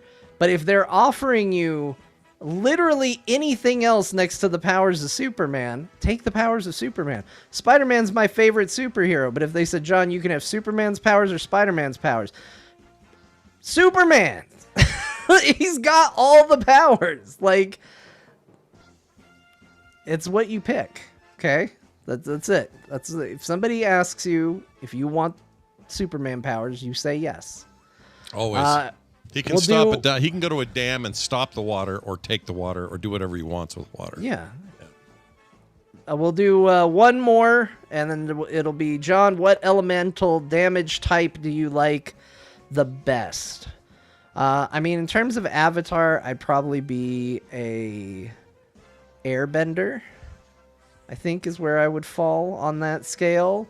But if we're doing like the Pokemon scale and I can pick from all the Pokemon stuff, psychic damage. That's what I want, which is not an elemental type. I understand. That's why I gave you the wind. So before you at me, that's why I said wind. This is weird because as a guy who doesn't like snow and ice as my backdrop of games, I like deserts and, you know, that kind of thing. My elemental pick would be ice. I love ice mages and ice, you know, ice benders, for lack of a better term. Love it. Huge fan. So I do that. Is psychic an element? Says No. Tezzeret? No? Okay. What the element of psychic? It doesn't seem right. I think element is earth, wind, fire. The closest thing you would describe to an element is sometimes they call it psionic. Psionic. It can be an element? Okay. I still say no, but they treat it like element damage. But Okay. It is in Pokemon. Well, that's why I gave you a Pokemon answer. It's fine in Pokemon. Yeah. Pokemon rules, it's fine. Yeah. If it all works good. in Pokemon, it works here. All right, you guys? Calm the F down. Just kidding. All right, that's the end of that. That's the John Show. And now we come back to the show. Give me one tiny second to cue things up. All right, here we go. And, whoops, we're not back. And we're back, everybody. Thanks for coming back. And you missed the John Show. You know what you can do to fix that? Become a patron, and then you'll never miss it again. Hey, let's get to some news. There's some stuff. We got to talk about it. Looks like Microsoft is bringing original Xbox games to PC. Some backwards compatibility news. I thought it'd be nice for once to have a story about Microsoft and Xbox that wasn't shitty. And so here it is. Okay, I agree. All right, let's roll it. That's a good thing. It seems they good. should do that. They should have already done this. This should have been a thing from the beginning, but here it is now. 4 classic games, quote unquote. Blinks the Time Sweeper. Okay. I'm sure it has its fans. It's fine, I guess. Conquer Live and Reloaded. That will be one my son will want to play. He'd want to play Conquer. Here's a high pick for me. Crimson Skies, High Road to Revenge. Loved Crimson Skies. Yeah. Loved it. This is my favorite original Xbox game, like, period. I think I liked it more than Halo. I loved it. So that's a thing. And then Fusion Frenzy. This was Fusion Frenzy was Bill Gates' favorite game, he went on record to say at one You point. can buy a game where basically it's there so you can do some bootsy version of Tron Light Cycles while pretending you like the other games that are in it. Yeah, that's basically it. And it was kind of a, Mario Party style game, but more adult. There was like death and blood and stuff. It's okay. But here's the thing. I should have mentioned this. This is the key selling point. These are already games you could play on the Xbox platform. These are now coming to PC, both buyable as well as part of Game Pass. I don't know if they'll make it to Steam or other stores, but that's the plan right now. So if you wanted to play these games on your PC, now is your chance. And it's the one sort of positive story about Microsoft we've had in like a month. So I'll throw one additional little thing in here. I mentioned it in the comments section of our last episode video, but last week we did a story about them. Basically, a guy lost his digital locker. Microsoft was like, that sucks, bro. And that was all right after we finished our show. as soon as we wrapped, seriously, it was like right after that. So that's why we didn't talk about it. The person confirmed that they're recovering it for him. Yeah. Which is good. Yeah. I don't know if this is a sweeping change that would apply to people that didn't get a bunch of articles written about them, or if it's a one-off for publicity. I don't know about all of that, but it is the right thing to do. So that is kind of a walk back on that, because we, like, by minutes missed this happening when we were talking about it. Yeah. So if it seemed like we were a little, off, didn't have the full story, it's because literally it dropped after we hung up. So there it is. So it's a couple of good stories about Microsoft. Now we move to another story. This one I think Bo is probably the most excited about. I'm kind of excited too, but we finally get to see The Witcher 3's new expansion next month at Gamescom. Oh, Yep. ooh. As Tychus Finley would say, it's bear time. Why did you guys get credit for the excitement for that? I think famously you hate Witcher. you played it recently, as opposed to me, who played through the whole thing and beat it years ago when it was new and relevant. Did you I play wouldn't the- be excited about new content for the game. Did you play with not Wild Hunt? That was the name of the game. The other two expansions for it. Did you play through those? Yeah, Okay. See, I the think one who kept saying how good it was, while you two. you have a good case. catch No, you have a good case. I think that you presented your evidence to the court, and I'm going to rule in your favor. I think that Okay. you Thank are also excited about The Witcher 3 new. I new look expansion. forward to next week when I get introduced as John likes The Witcher 3 Jagger. Oh man, these intros are starting to write themselves. This is fantastic. But Gamescom's when it's happening, and that starts, let's see, August 23rd. Likely it will be shown during the kickoff that you guessed it, Jeff Keighley is hosting at Gamescom. He is the only person doing video game coverage now, I guess. That's it. That's just Jeff Keighley. That's the deal. It's him, a load of streamers, some podcasters, and some YouTubers. That's who covers video games now. So get used to it. So do we. Yeah, and we're we're among the podcaster list. Yeah, we're not there. We're not there. We just stream it from home. Yeah, so we're like, there's Jeff Keighley, there's us, and then there's like IGN. That's it. There's a chain. You got Jeff Keighley, Yeah. and we watch and make fun of Jeff Keighley. Yep. And then the YouTube commenters watch and make fun of us, watch and make fun of Jeff Keighley. That's right. And then those people don't get made fun of. They just live their lives free Yes. of consternation. Well, I mean, maybe in their day-to-day life, but we don't know. Here's one thing we do know for sure. The expansion will launch on PC, PS5, Xbox Series X and S. They are all going to get the game in sometime in 2027. That's all confirmed stuff. We don't have exact dates yet or anything knowledge about what the actual expansion is, other than I'm guessing it's kind of bridge work between 3 and what 4 will be, both story and maybe mechanics. Who knows? And it will be cross-save. So if you've moved platforms since then, this will be part of the cross-save they already put in there. So you can play it wherever you want to play it. Anyway, that's exciting. Don't you think, Bo? Since I'll bet you're the most excited because you played it recently. What do you think about this? Pumped? Yeah, I'm looking. I mean, I just want it to come out. Yeah. Yeah. Yeah, that's the kind of excitement that you can only get from somebody who just recently beat the game. Yeah, he's stoked. I've never heard that much excitement. I mean, I am excited for it. I need to say, honestly, I still am in a constant state of overwhelm with all the games that come out. So, I'm excited, but also, yeah. take your time. Yeah. I would like more, not that they're going to announce this, but all this talk about Witcher, it's great and everything. And I know we're in between like the cycle, but I think they would sell so much Cyberpunk expansion content if they just kept making it. Like, I don't think they know. Well, yes. Or do they know? Do they know what they have there? Because I feel like it's that the one they did sold like crazy. It did really well. Why wouldn't it keep doing that? It's a psychology transition, I think. I think it's like Sci-fi to fantasy kind of thing, or what? no. What I'm saying, it's games have to release and be a big to do with big monies. Yeah. But what we're seeing is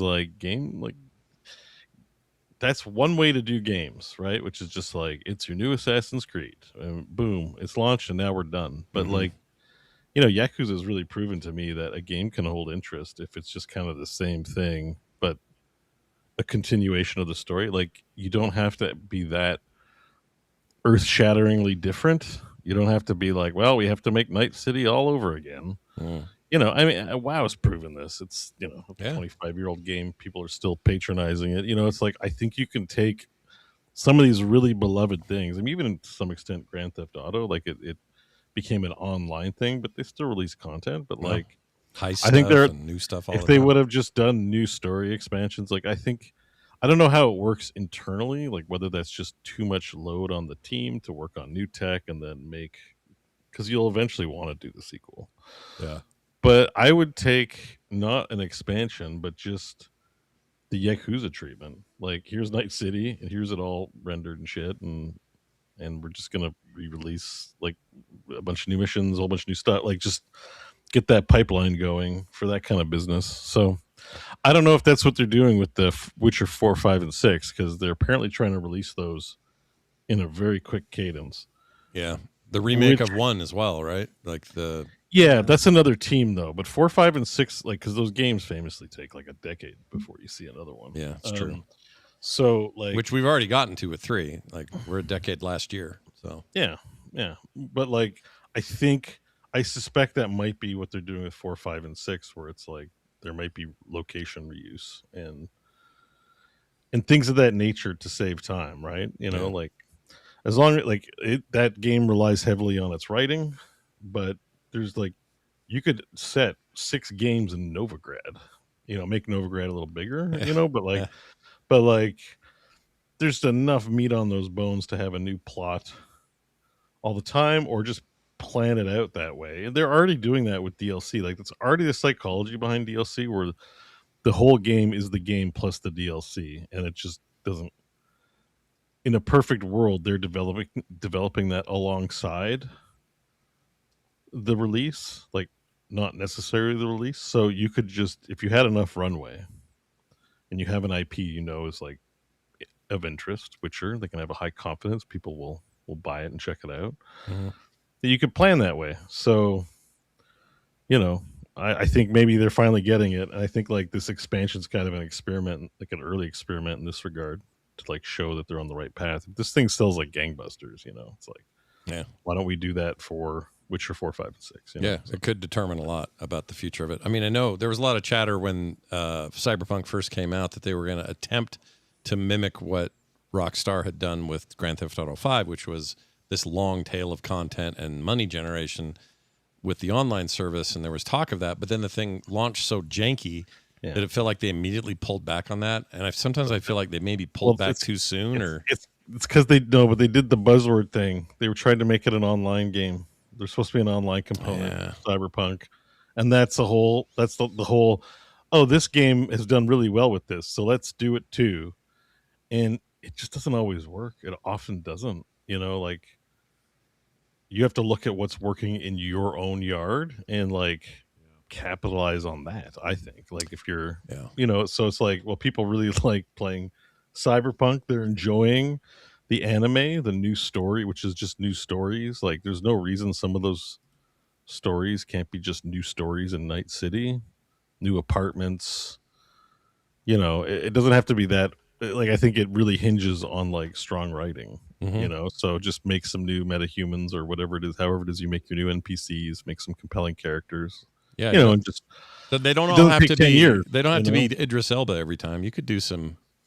No. I mean, I think the stunt casting works well for it, but it doesn't have to be. Absolutely not. I agree.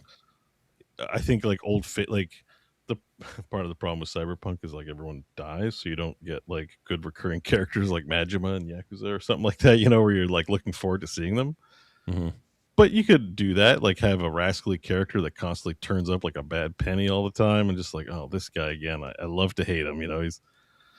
There's stuff you could do. There's lots of side quests that feature NPCs. The fixers, they have a fixer system, and they did really well with Mr. Hands in Phantom Liberty, where they really involved him in the plot to some extent, more so than in the base game, right? So there's like, is it Regina in the base game gets you to find all those cyber psychos. Maybe there's a whole expansion where NYPD is like, listen, we want to recruit you off the books for this other plot in Night City, or something like that. So Sure. I don't know. Yeah, there's lots of space, and like that's what they do well. That's why people would buy the product. Nobody's going, man, I like Cyberpunk. Why isn't there a battle royale? Why isn't there an extraction shooter in Cyberpunk? It's a different game. You're making a different game. I heard. to some didn't Marathon launch their PvE version of whatever mode? Yes, Yeah. this is the story of off. Marathon. Like it went crazy. People like this doubled. is the story of Marathon. The current client base that are excited about Bungie products play Destiny. It's not even hard for me to imagine, because to me it feels like no one plays Destiny, but that's obviously not true. Yeah. So they made Destiny. Marathon is basically, like, from the look and vibe, it's basically Destiny, but an extraction shooter, because they're all playing Tarkov, so they want to make their own Tarkov. Yeah. But they're not making their own Tarkov. They're stamping their shit in with something else, and that's where their like expertise is. So I don't think people probably liked it. Maybe they thought it was okay, but they weren't that interested. I know I didn't think very highly of it, even if it was like a good product, let's say. Well programmed, menus work great, shooting feels good. But I'm like, I'm collecting batteries in this beautiful world you've made, and then getting ganked right before I hit the thing, like, just not having fun. Goodbye. Yeah. That's it. That's it. And I'm not going to tell people to buy the game, because I was like, goodbye. So, but you put a PvE mode in, they're like, oh shit, this is just like a Destiny game mode. They could have just put this in Destiny, but they didn't. Like True. Yeah. how good Night Rain is. A certain little game called Night Rain. Ah. Sometimes these experiments work out. Credit to them for pivoting. I'll bet you Night Rain's not sold what Sony would call a success, though. They would be like, No, but Night Rain has a healthy player base. The concurrents on it are really good. yeah. It's more than you'd expect. Like Night Rain sounds like a fun experiment thing that's going, but like I get games constantly. Let me just check out Night Rain. I think they at any time have 10K in concurrence. That's Yeah, really 12,000 that's very healthy. 12,000 in game right now. That's why I'm like, I find games. There's a scene. I go to the Night Rain subreddit. People post memes like it's Beak. You know how people say it's Peak, Yeah. but there's a Birdman, right? Yeah. And so the meme is to say it's Beak and post a picture of the Birdman. And Is it's an in like it's a meme. If you play Night Rain, you understand that It's a meme. It's a meme. it's a meme. It's a meme. You It's a play the game. meme-o. It's a funny joke. You post an image. But the point of what I'm trying to say is that like the bird guys famously like kind of low damage, and tanks are kind of not a thing but kind of a thing. So there's this ongoing debate about whether the Guardian is the best Nightfarer or the worst. Mm. And because like also they can, like, when everyone's like 3 bar down and you look like you're gonna lose, they can somehow hero it out and stay alive for like an hour and res the team and do like really splashy saves, so people end up loving the Guardian. And those people who can do that kind of stuff are like, you guys are talking shit about the best hero in the game. So it's like there's a meme about being Beak. Like there's a culture around the game for the people who play it, and it's healthy. Mm. I don't know if still that's numbers that a big company is envied. They're like, oh, it's like 12,000 people. This kind of sucks. You know, I bet Sony But- wouldn't like it. Yeah, exactly. It's like, well, it's just like, I don't know what the guys in the office. By the way, the concurrents peak every day at around 30,000, right? Like it's right now it's 10K, but like at prime times it bumps up to 30,000. That's pretty good. People log in. I'm looking at the 1 week. Every day it peaks at 35 to 40K. And like, let's look at Marathon as a comparison, because it's a multiplayer game with 3 people as well. Wow. You're lucky. The highest point was 14,000. That was with the launch of the PvE mode, but before that, barely broke 6K. Jeez. So Well, then It has also dropped since then. Like it Yeah. hit high during the PvE mode, but it has dropped back down. It's still higher than what baseline was leading up to it, but not by much. But like, a game is the beast that it is, and it's not to say you can't experiment. It's just, I think you got to understand your product and what people like about your product in order to make like the right decisions about where to go. And the absolute worst thing to do is look at trends in the gaming industry, which is what it feels like a lot of gaming products do. Mm. Oh, people like battle royales, people like Roblox, people like this, people like this. It's like, no, what is it about your game that is like that people are finding super rewarding? Like for me at Night Rain, if they ever did want to do more something, they should do more. We need more maps. I need I need a relic system that is like way better in terms of getting rolls, because it's anyways, it's this whole tangent, but like their itemization between games, your progression needs work. But new bosses, like there's even you can mod Night Rain and play this online too. I don't know how that works. I think because it's like a hosting deal and it's not on servers. But like there's only like 23 night bosses, so they've added 60 more from like Dark Souls. So they just put a bunch of Dark Souls shit into a modded version of the game that I'm curious to try out actually. So it's like put more bosses in, put more content in. A lot of that content in Night Rain is just drag and dropped from other from Soft Souls like into the game. Like it's not unique. The big bosses are unique monsters, but like most of everything in there already exists in the game. So that's why mods can just kind of take it and drop it in as content. So yeah. So Okay. more of that with a lot of IPs, with Cyberpunk, with I mean, even Destiny. There's a lot of room there. People have their favorite games, and Classic Plus is an example of it. Or Classic, I don't know if Plus has come out, but people are playing old ass WoW because they just like WoW, Yeah. and they like old ass WoW, and it's fine. And they're about to play WoW and D&D That's a good transition right there. Look at that. Pretty Expertly impressive. done. This was just leaked. WoW D&D crossover got leaked, and I don't know how to feel about it. It's probably fine, right?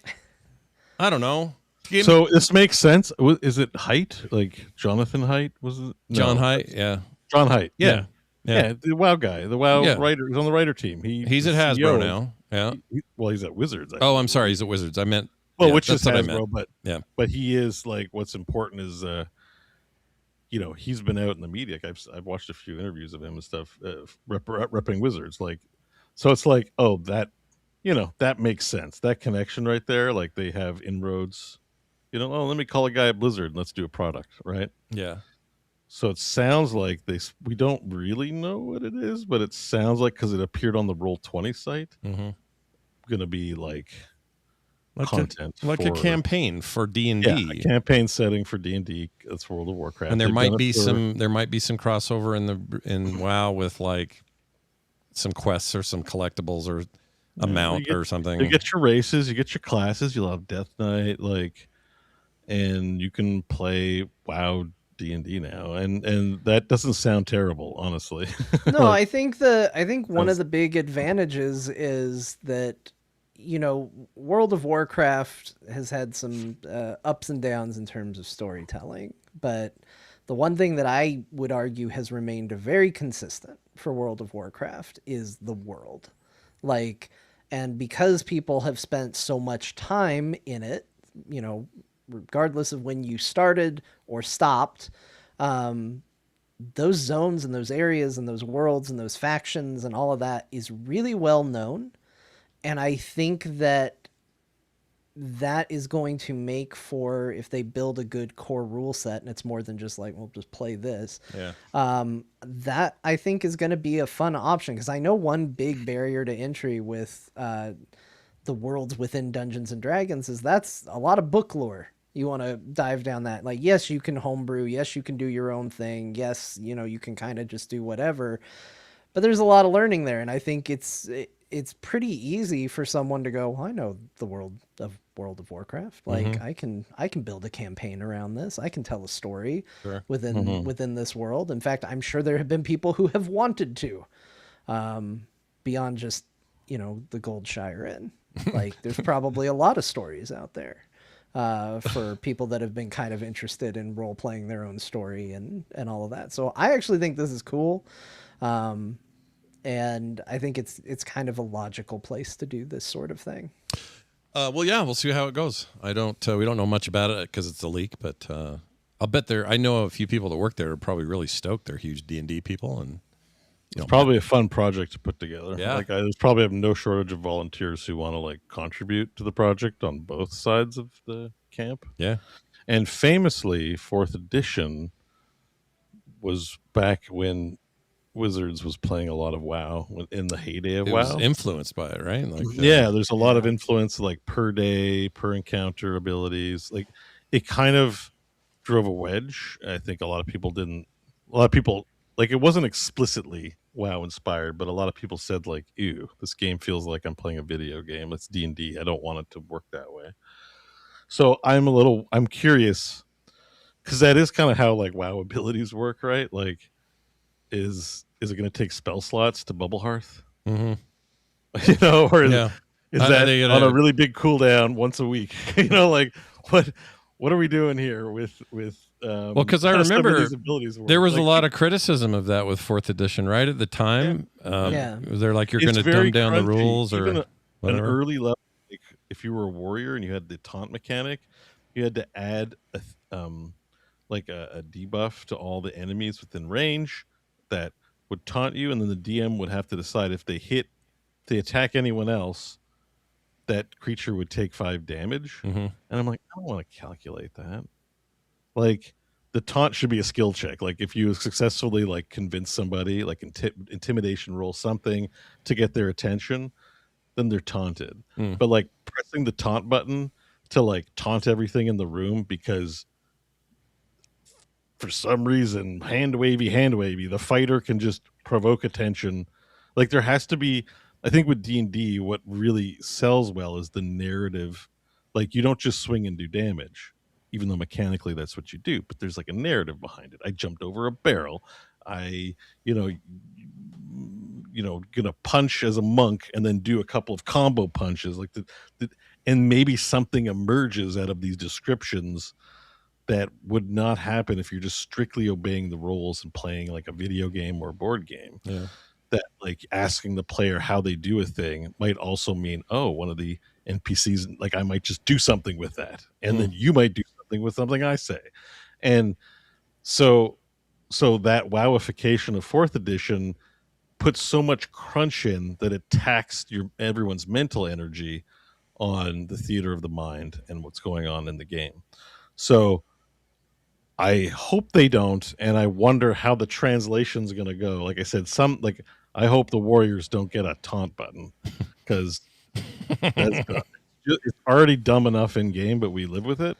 Yeah. But it's a stupid mechanic, So Yeah, I would want them to see, like, I don't want them to try to put WoW into Dungeons and Dragons in a literal sense, in a mechanical sense. Right. Like, if you want to play WoW, go play WoW. If you want to play Dungeons and Dragons, play Dungeons and Dragons. And if you want to play in the World of Warcraft universe in Dungeons and Dragons, play this. Like that, I want that to be the mesh. I don't want them to try to figure out how, well, rogues just go boosh to stealth, so we don't have to make any logical stealth check anymore because they just booshed. Yeah. Like that.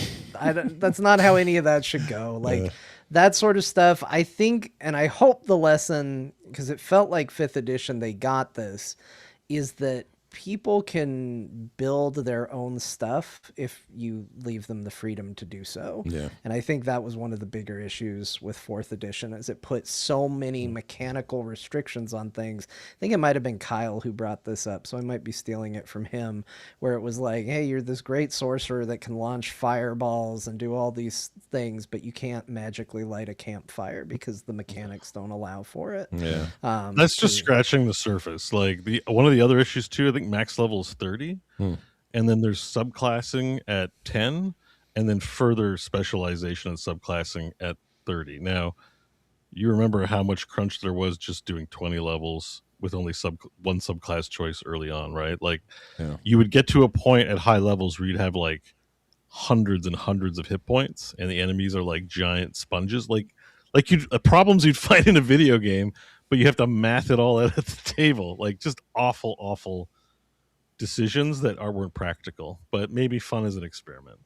There was good that came out of it. Tezzeret Dynamite in the chats, like, I use abilities for 4th edition. Sure, like the material itself was pretty decent, and there were certain innovations that were really good. For example, I really liked the bloodied rule. Like, bloodied rule is pretty good. So that you would tell.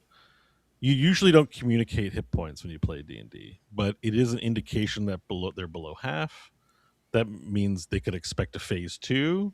That means it just gives the players an idea of how their progress at the very least. Like, you can just do some math and be like, okay, I think they have about this much hit points. So now when I'm picking my abilities, we just need to do maybe 60 and he'll go down. So bloodied is not bad, but my favorite one is minion HP. So one of the ways when you like to do big epic battles, and you remember in the Chinese food restaurant, we had a giant epic battle with hundreds of enemies. I love to do big combats where the team is up against it and there's 5,000 bad guys. Very hard to math out, but feels very epic when you're like, you want to do a comic book style thing. People get powerful that you want to let them mow things down with their fireballs and giant abilities. You kind of got to throw the book at them, but it is hard to manage, and not every enemy has to be a mummy lord or some mechanical nightmare that is like that. It adds variety. So minion HP just means if a bigger monster has smaller, like, adds, as we call them, they just have one hit point. So it's good enough just to hit them, right? Like, you do an ability, you hit them, and it cuts down on crunch, and you can still describe things epically, and you reserve it for monsters that make sense, obviously. You don't want to fight a basilisk with 1 HP, but zombies and skeletons and, like, hordes of bandits and stuff like that, just give them 1 HP. It's good enough. Yeah. So that's also I was a really big fan of that innovation because that was unheard of prior to fourth. Yeah. So yeah, but Interesting. it's a fun exercise. I'd probably want to be in those meetings that help have opinions and discussions about how to make the D&D WoW crossover because there's a lot of cool stuff in WoW. So I need to ping. I just want to ask Chris if he's involved, and he's got to be. He's got to be. Yeah, the dude wrote and published Ouroboros, and there's a D&D project. He can't. I don't see him not being involved. I agree. He'd have to outright not want to do it for that not to happen. And I can't imagine he would. Involved, maybe not be like he's writing, but he's a consultant on the project, or like John and him. I'm sure are peers, so no doubt there was some communication between those two. I've seen them on stage together. I don't know personal life wise, but I would think they work well. John Height's a very kind man. He was very nice to me when. Yeah, I think he's like well regarded, and I would expect that to be the working relationship to be good. I'd expect yes. Is what I'm saying. All right, we'll see what happens. For now, though, we got an email to read. This came to 10hams.com, and it is the text. It's from Mouse Divided. Love that name. It's like House Divided, but Mouse. Mouse Divided will not stand. It will not. He says this, hello, core crew. I took advantage of the Steam sale for Final Fantasy VII Remake, and I'm really enjoying my playtime. Just destroyed Airbuster. Having never played... Got as far as you. Yeah, probably further than me now. Having never played the original, but hearing you all speak about how the remake is most likely some multiverse version of the original, I'm finding myself wondering what the cloud headache / vision moments really mean. My question is not asking you to explain them, but instead, should I spoil myself on the original game or continue with my ignorance? Will the PS1 story help me make sense of those visions or make them more understandable? Or should I just let it go and keep playing? Keep up the great show. So, John, what would you do? I think if you're having fun, just keep going. Okay. I also, when I played, was curious about this, and I read into it, and this is actually a sequel tinfoil hat enjoyer. I'm fully in that camp that remake is a sequel. But I think that it does a good enough job telling its own story where I don't think you necessarily need that information. Play through it, have a good time, and either while you're waiting for the third one to come out or whatever, go try it. It's a very different game, though. And I think my concern would be breaking up what you're into and having fun with to go play something that you may or may not have a good time with to answer questions you're not going to get the answer to yet because we don't know. Is there multiversal things? Definitely. But what's the scope of that? What does that mean? How does it connect to the bigger picture?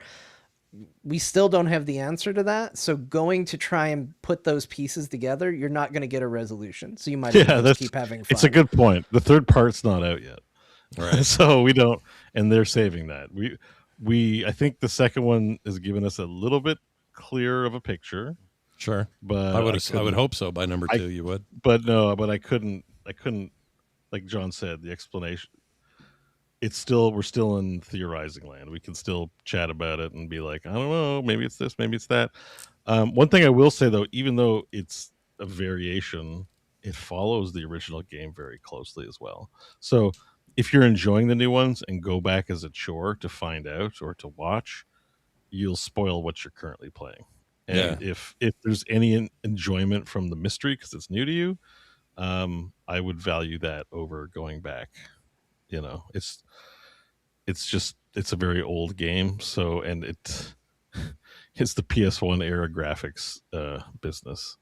Do you think I can play a SNES game and be like, cool, but playing old PS1 games is kind of painful. It is a little hard. If you look at this as a retcon of the original lore of 7, is there an expectation from either of you, super fans of 7, to want more in that particular timeline and setting after these remakes so that trilogy's done?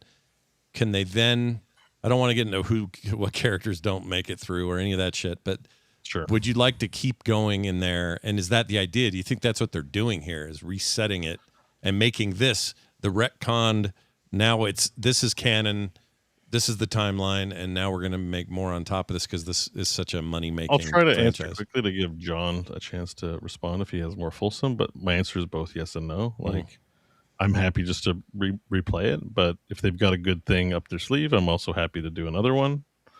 But I'd be okay. You know, it's 3 games. I'd be okay just saying the story's wrapped up. Yeah. In the next one. What do you say, John? Yeah, I'm kind of in the same boat again. Like, I don't think that this is a retcon. I think this is, again, a sequel. Yeah. But they've done sequels to the original. You know, there were the movies. There's been other games. They've done it before, and honestly, I haven't loved how the story has continued. Like, 7 has a very abrupt ending. For anybody who has played to the end of it, it's kind of jarring how quickly it's over and then left ambiguous at the end. And Advent Children, the movie, continues that, which is why people were hungry for it. To me, Advent Children is a visual feast and a disappointing continuation. Like, I love watching that movie, but when I think about what that means for the characters that I like from the story, I find it a little disappointing. So there's a part of me that hopes this is its own separate thing and that it kind of nullifies what has originally come after. Like, to me, it would probably be disappointing if this ended so in line with the original that it's like, well, you want to know what the sequel to this is? Watch Advent Children again. I kind of don't want that to continue to be the end point for the story. Okay. Well, I don't know what they're going to do. I try to look at it from a pure like business standpoint, and it feels like the 7 universe is just so profitable. Like they just had the fandom is so deep, and it just seems like they'd be dumb not to try to do something. But I also don't want them to screw that up. I mean, they'll keep doing stuff for sure. Yeah, I think they'll keep doing stuff too because they take a lot of stuff from the Yakuza playbook. Like I felt like I was playing Final Fantasy Yakuza a little bit with just all the mini games. Like it wasn't like too. Part of it was like, well, it's Gold Saucer. It's got a lot of it's got to have a lot of games. But there's a ton of mini games outside of the Gold Saucer, and I'm like, why did they put Queen's Blood in here? Every zone has a special mini game to get a thing. Like the amount of effort they did making games within a game, right? Like every mini game is a game. There are like 20 mini games. It's just, where did the staff for all of this shit come from?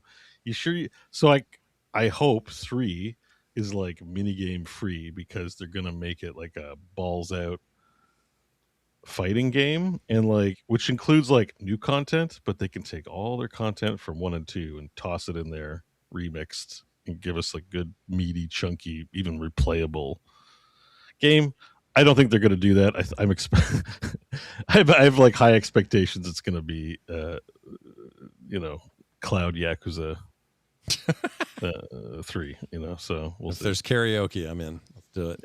Yeah. But they do seem to be doing that. So that's another example of a world that they're slowly building out into a bigger game world that they could just build out a 4th time for story reasons. We would be remiss if we didn't at least mention there's been this mod that just dropped recently that is all new shaders for the game for Rebirth. Which he's not for too. both, I believe. Oh, is I it think for they remake did it as for well? both, Oh, yeah. I didn't know that. That's It's even better. definitely for Rebirth. I think it's for both. So I saw some of the comparison stuff over on. I'm not playing them a 3rd time. Who does the video comparison? Nexus. Oh, I thought you were talking about who was hosting it. The YouTube people that always split screen and say the PS4 Pro version looks like this and PC version is underperforming. I can't think of something Forge. No, something. Shit. Forge sound right. Forge. No. Digital Foundry. That's it. Digital Foundry. It's not even close to Forge, but it has an F in there. There's an F. A Forge. You'll find a Forge and a Foundry. I agree. You know what? You find a Forge and a Foundry. You're totally right. So Digital Foundry did the thing where they showed the shaders before and after. It is striking, dude. Striking how different it looks. There's the link if you want to share it. Yeah, we should share this out or at least put it in the notes or something. Well, they should make their mods sooner so some of us can enjoy them. I've already played the game actually 3 times because I played them in hard mode. Like I played the game again, played the game in hard mode. Like, Yeah, you played it a lot. But it was kind of like almost like making you ask the question, why wasn't this what they had in the first place? And it's The funny thing is I didn't think there was anything wrong with it the first time I looked at it, but then you see it with this, and you're like, well, I can't go back. yeah, it just looks that good. Like it's really shocking. but sometimes this stuff, like, I worry a little bit because yes, it looks better, but like there are some like artistic intents behind some of it, and I just worry that even though it doesn't look as good, like when like there's a darkened hallway, let's say, Yeah, and it's just not quite as dark, or it's darker than it needs to be. This happened with Witcher because Witcher put RTX ray tracing in for the sun, and in the evenings and at dusk, everyone's yellow. oh weird. Like it's not a bad, like it's a warm glow look, but like at a certain point, it was getting a little annoying. And also the dungeons were extra dark, like where I felt like it was mandatory to have cat on because like cat flask to see in the dark because I just could not see. And I was like, I remember being dark, but I don't remember being at this low visibility. So as good as these things look, they are tested to be like playable and the visuals to be like, for certain reasons beyond just like appearance, in terms of functionality and all that, where it's like, it's not a no-brainer to put these things on, in my opinion. Well, that's a fair point. I think those are all good points. I think that this listener, before you start Rebirth, maybe just look into this and then decide, what's best for you. And it might be that it's okay. It's just it's experimental. And sometimes when you put it in, you're like, oh man, it looks way better. But then you have a harder time playing the game. You're like, damn it, I gotta uninstall it, but I don't want to uninstall it. The Xantar in the chat is stoked about it. Great. I think this one's a no-brainer. It's so good. I've tried a few chapters.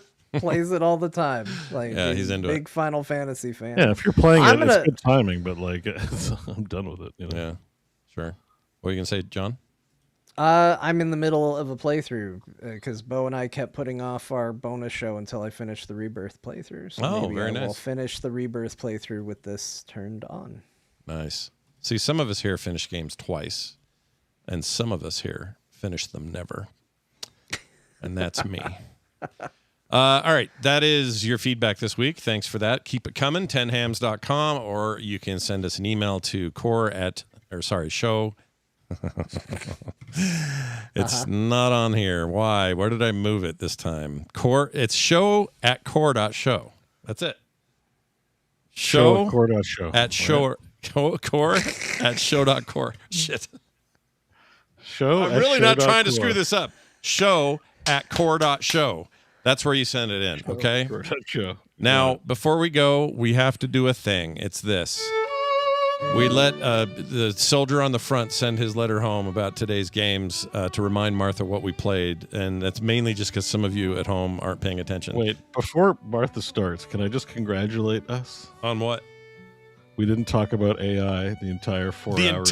Well, now we did, but yeah, we have. No, I'm not talking about it. I'm just pointing it out. Congratulations, team. I did. No, you know what? This isn't true, though. At the very beginning or near the top, I said that maybe the enshittification. Oh, was that pre-show?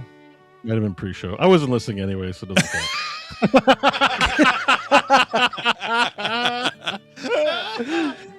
Holy shit, that made me laugh. All right. So anyway, back to the Civil War and news from home, news from the front. Let's send it over to dear Martha to tell us what the hell happened today. My dearest Martha, boy, we're having fun here today. Games we talked about were Power Wash Simulator 2 and its Star Wars DLC. So if you're thinking to yourself, I could have sworn those boys talked about Star Wars, the game was Power Wash Simulator 2. They also talked about, like, all of the Assassin's Creed games. Like, every single one, probably. There's a lot of them, but I'm sure they were all in there, and Scott played at least a minute of all of them. But mostly we talked about Assassin's Creed Black Flag Resynced, and for some reason Far Cry 4.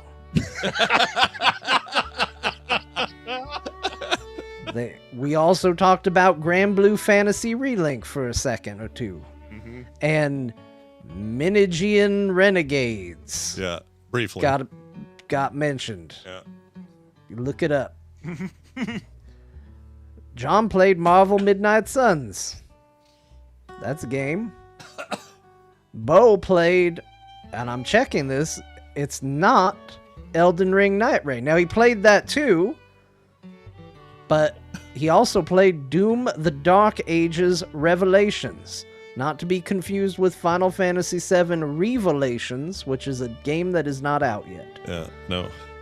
And he also told us that he's a Genshin Impact book enjoyer.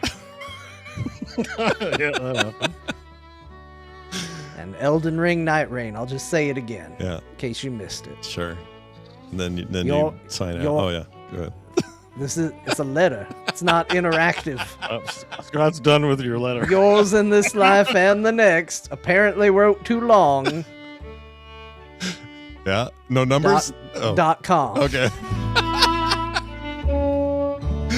No, it wasn't that it was too long. I just expected there was a big pause there, and I thought maybe we forgot to do the sign out. I don't know what I thought. That was dramatic. It was very dramatic. It was done for drama. dramatic effect, and I'm here for it. All right, that's it. We'll be back next week. Normal time should be Thursday, and we'd love to see you there. Lots of stuff between now and then. So go play some fun games. Send in your feedback, your comments, your thoughts. And we will all meet here again one more time. For me, for John, for Bo. I made it sound like that's going to be our last episode. Not one more time. We're going to meet again next week. Not the last time, but another time. Yeah, time. See you then.